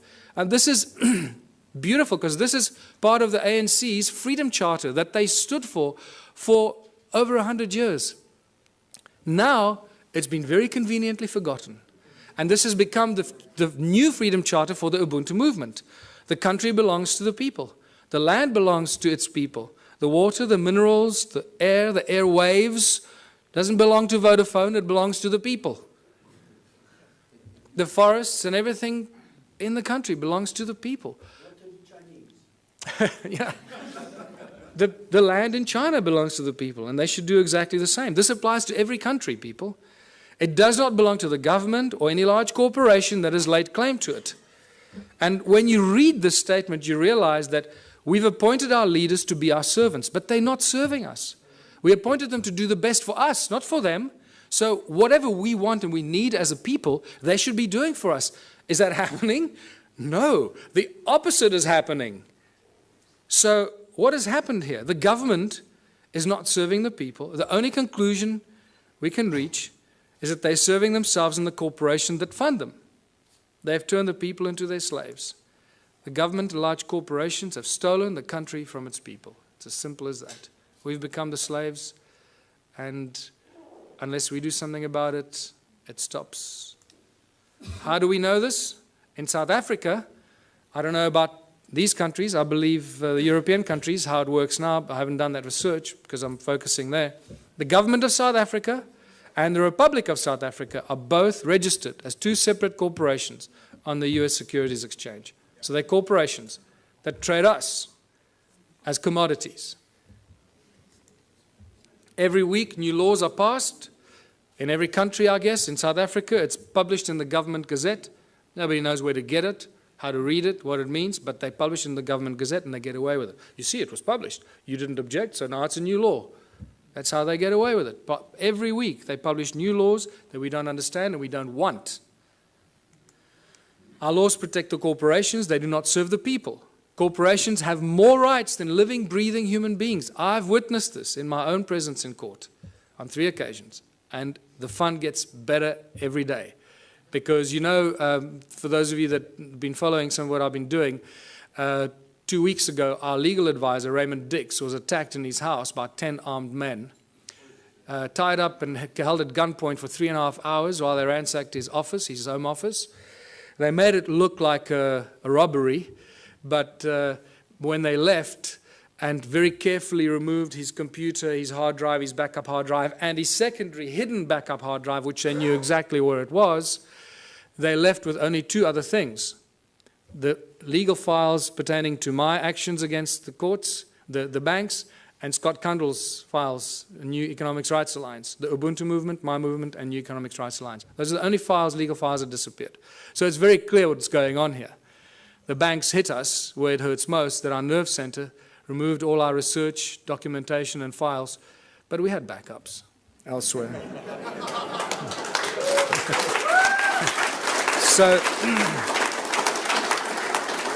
So now it's obvious, you know, if they take me out, they just created another martyr. So bring it on. I don't care. I know where I'm going. I'm going to sit on the right-hand side of Jesus.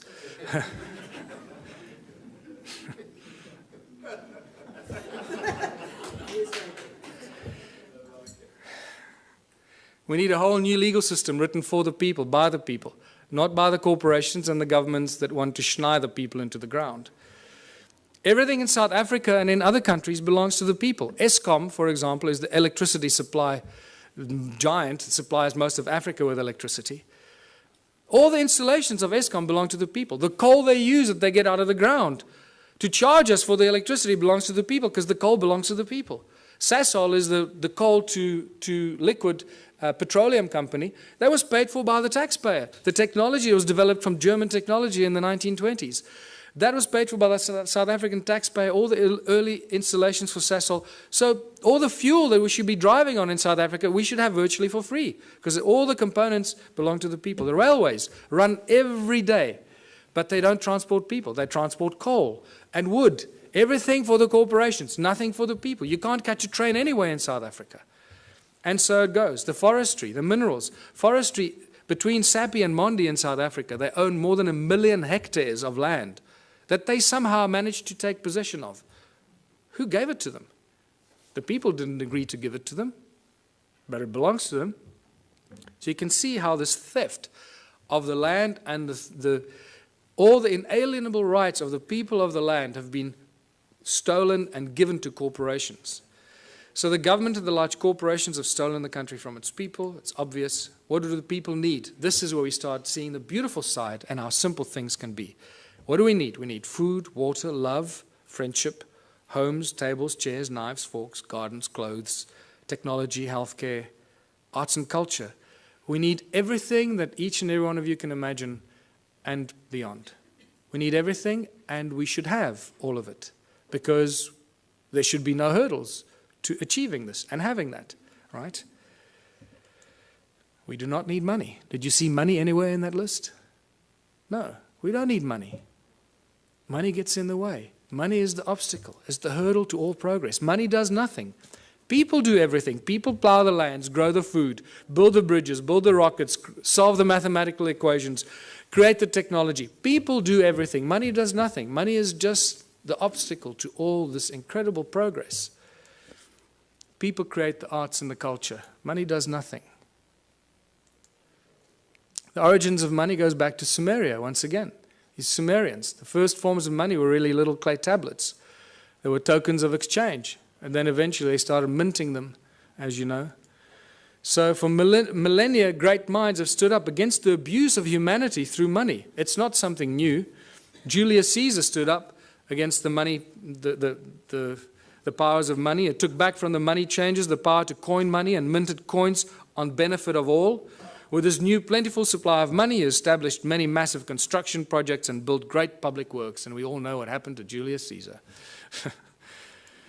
St. Thomas Aquinas in 1225 said that the charging of interest is wrong because it applies to double charging, charging for both the money and the use of money. In fact, church law in the Middle Ages forbade the charging of interest on loans and even made it a crime called usury, which we know very well today. And even Jesus in his last year of life, probably the only physical force he ever applied was threw out the money changers out of the temple because they were abusing the people.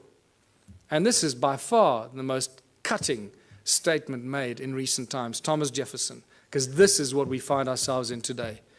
I believe that banking institutions are more dangerous to our liberties than standing armies. If the American people ever allow private banks, remember all our banks in the world, virtually all the banks are private banks, private corporations, whose interest is making profit at all cost. So if the American people ever allow private banks to control the issue of their currency, first by inflation, then by deflation, the banks and the corporations that will grow up around the banks will drive the people of all property until their children wake up homeless on the continent their fathers conquered. That's where we are standing today. All over the world, this is the situation we're in. Money is the obstacle to all progress. It does nothing for society. It is the absolute tool of control by those that control the issue and the printing of money. That's why when I say they own the world, they do. They literally, physically own the world and each of one of our asses. It prevents the natural flow of free energy. And that is very important to this weekend's activities here. Money prevents the natural flow of free energy. So I beg you, everyone present here, remember, it's about free energy, not I'm going to make $1 billion out of this energy. Give it away for free. It'll come back to you in ways you cannot imagine. Do that one thing for humanity. If you find any source of free energy, don't try and make zillions out of it. It will kill you or they will kill you before you can get it out there. Money is the primary cause for the 7 deadly sins. We all know the 7 deadly sins, or have we forgotten them already?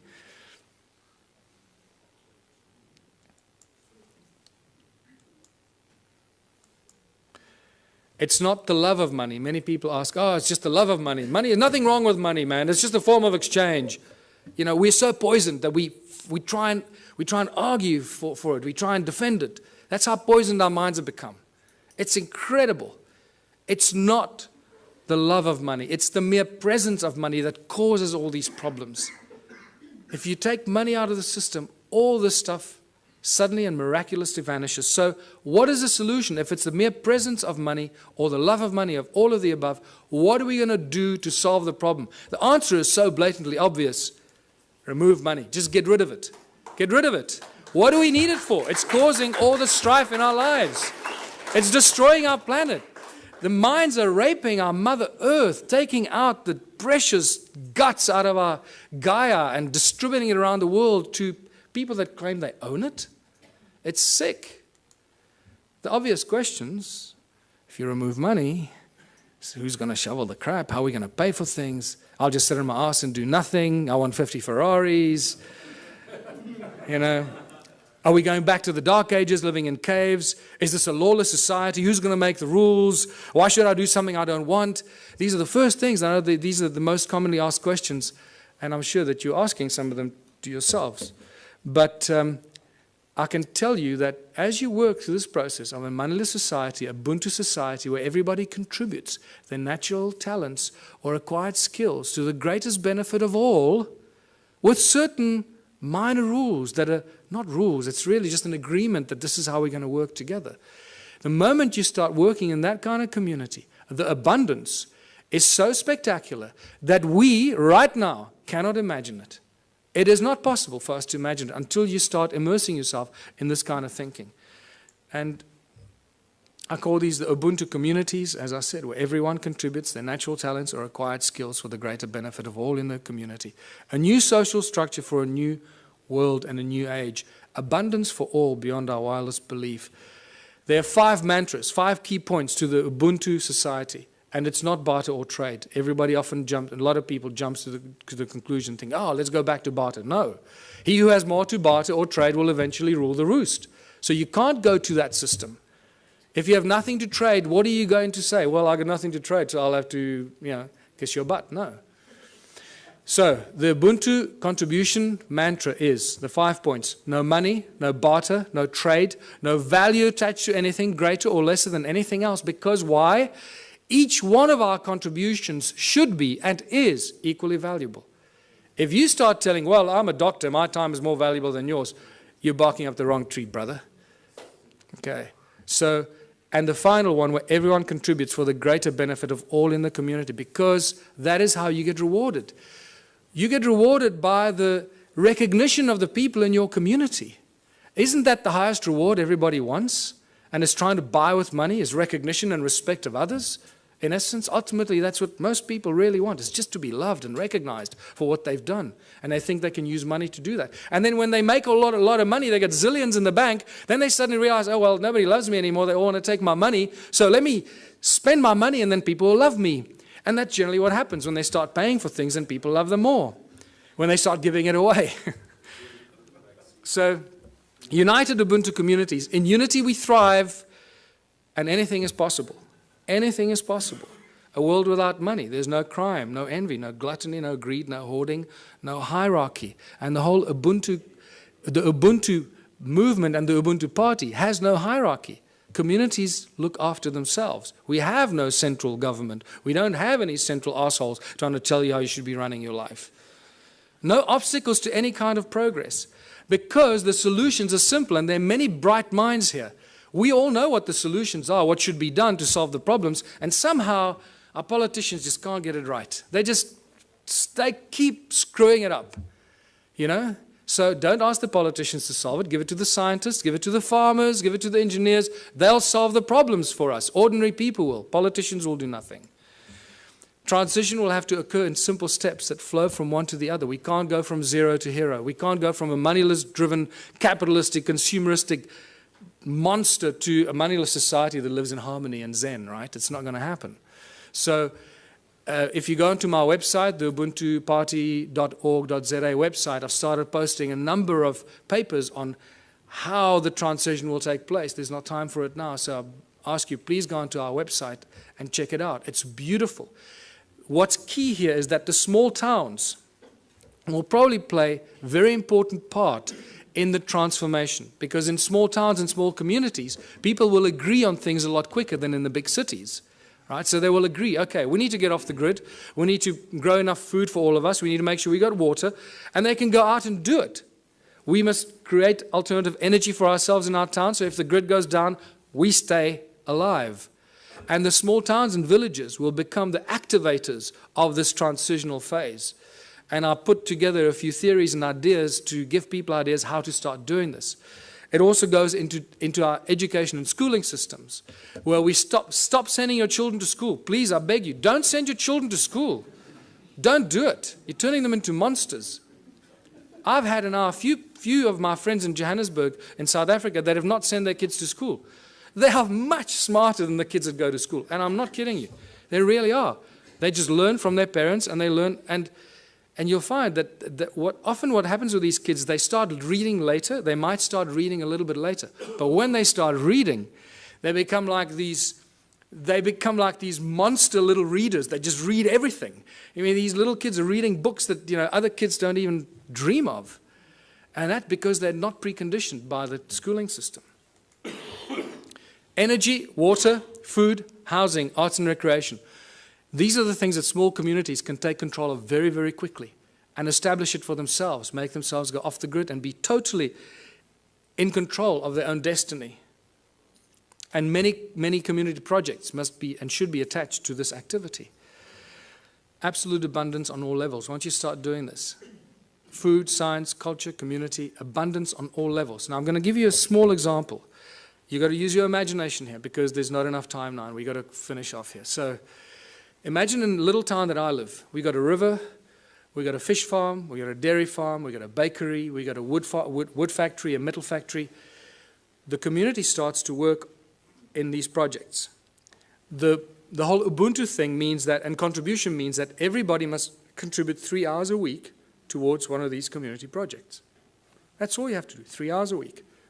A little town of 1,000 people, it's 3,000 hours a week.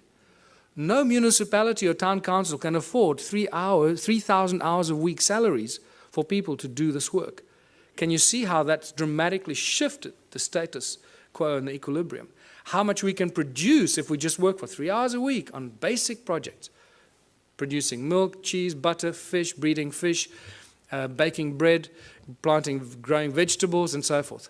So now the community has been doing this for 6 months or a year, and they've established abundance on all levels, where all the people in that community that participate, that's why I called it contributionism, that participate and add their talent and their skills and their time, get everything, not for free, but virtually for free, so cheaply that the rest of the stuff, and also there's a principle where you create 3 times as much as you need for your own community. And I structure everything in the Ubuntu philosophy on the sacred geometry principles, 3366.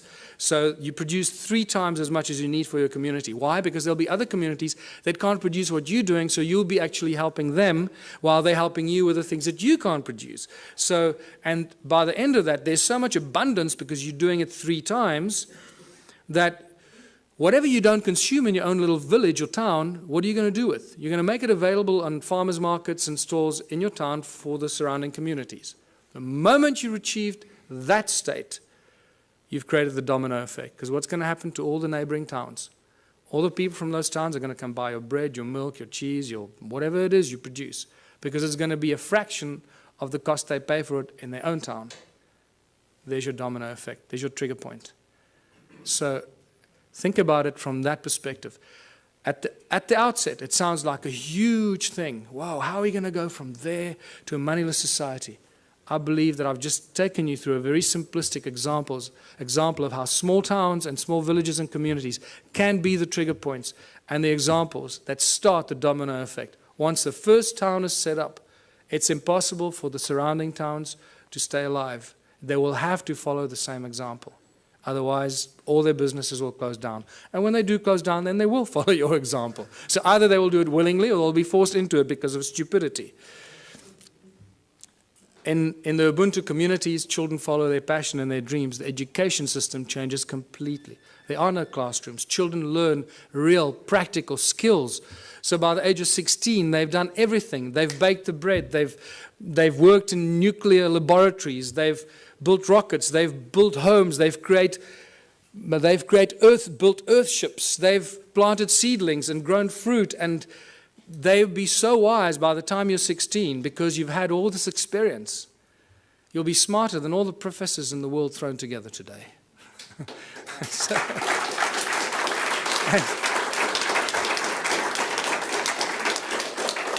Take any school leaver today, put them on a farm, put them anywhere into a practical solution. What can a person with a high school diploma do today? Absolutely nothing. We're useless to society. That's what they've created. Can you see the brilliance in their plan? They are so smart, these people. They. That's us, right?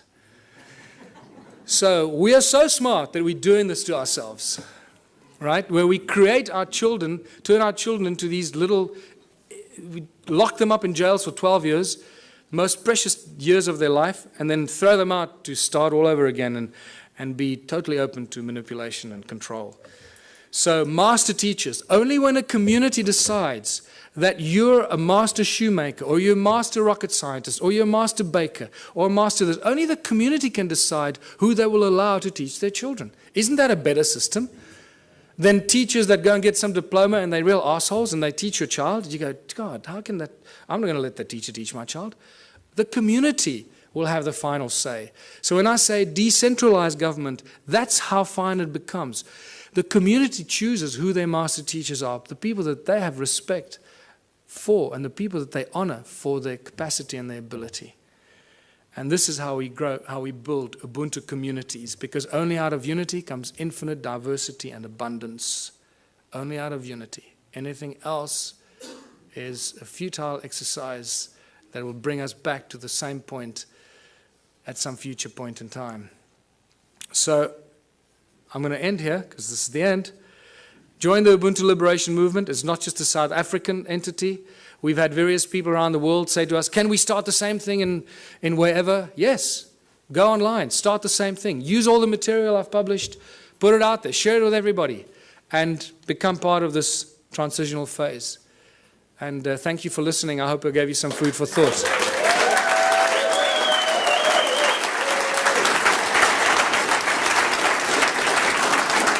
Thanks very much. Please wait one moment.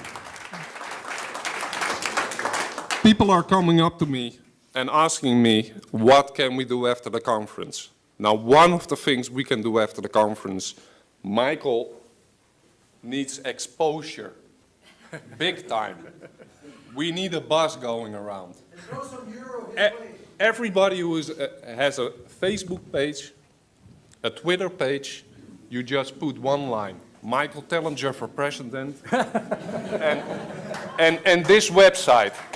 People are going to pick it up sooner or later on the internet, and it's going to be recycled, recycled, recycled, recycled. It's safer, we're going to get the word out, and the ball is going to roll. Okay. Thank you.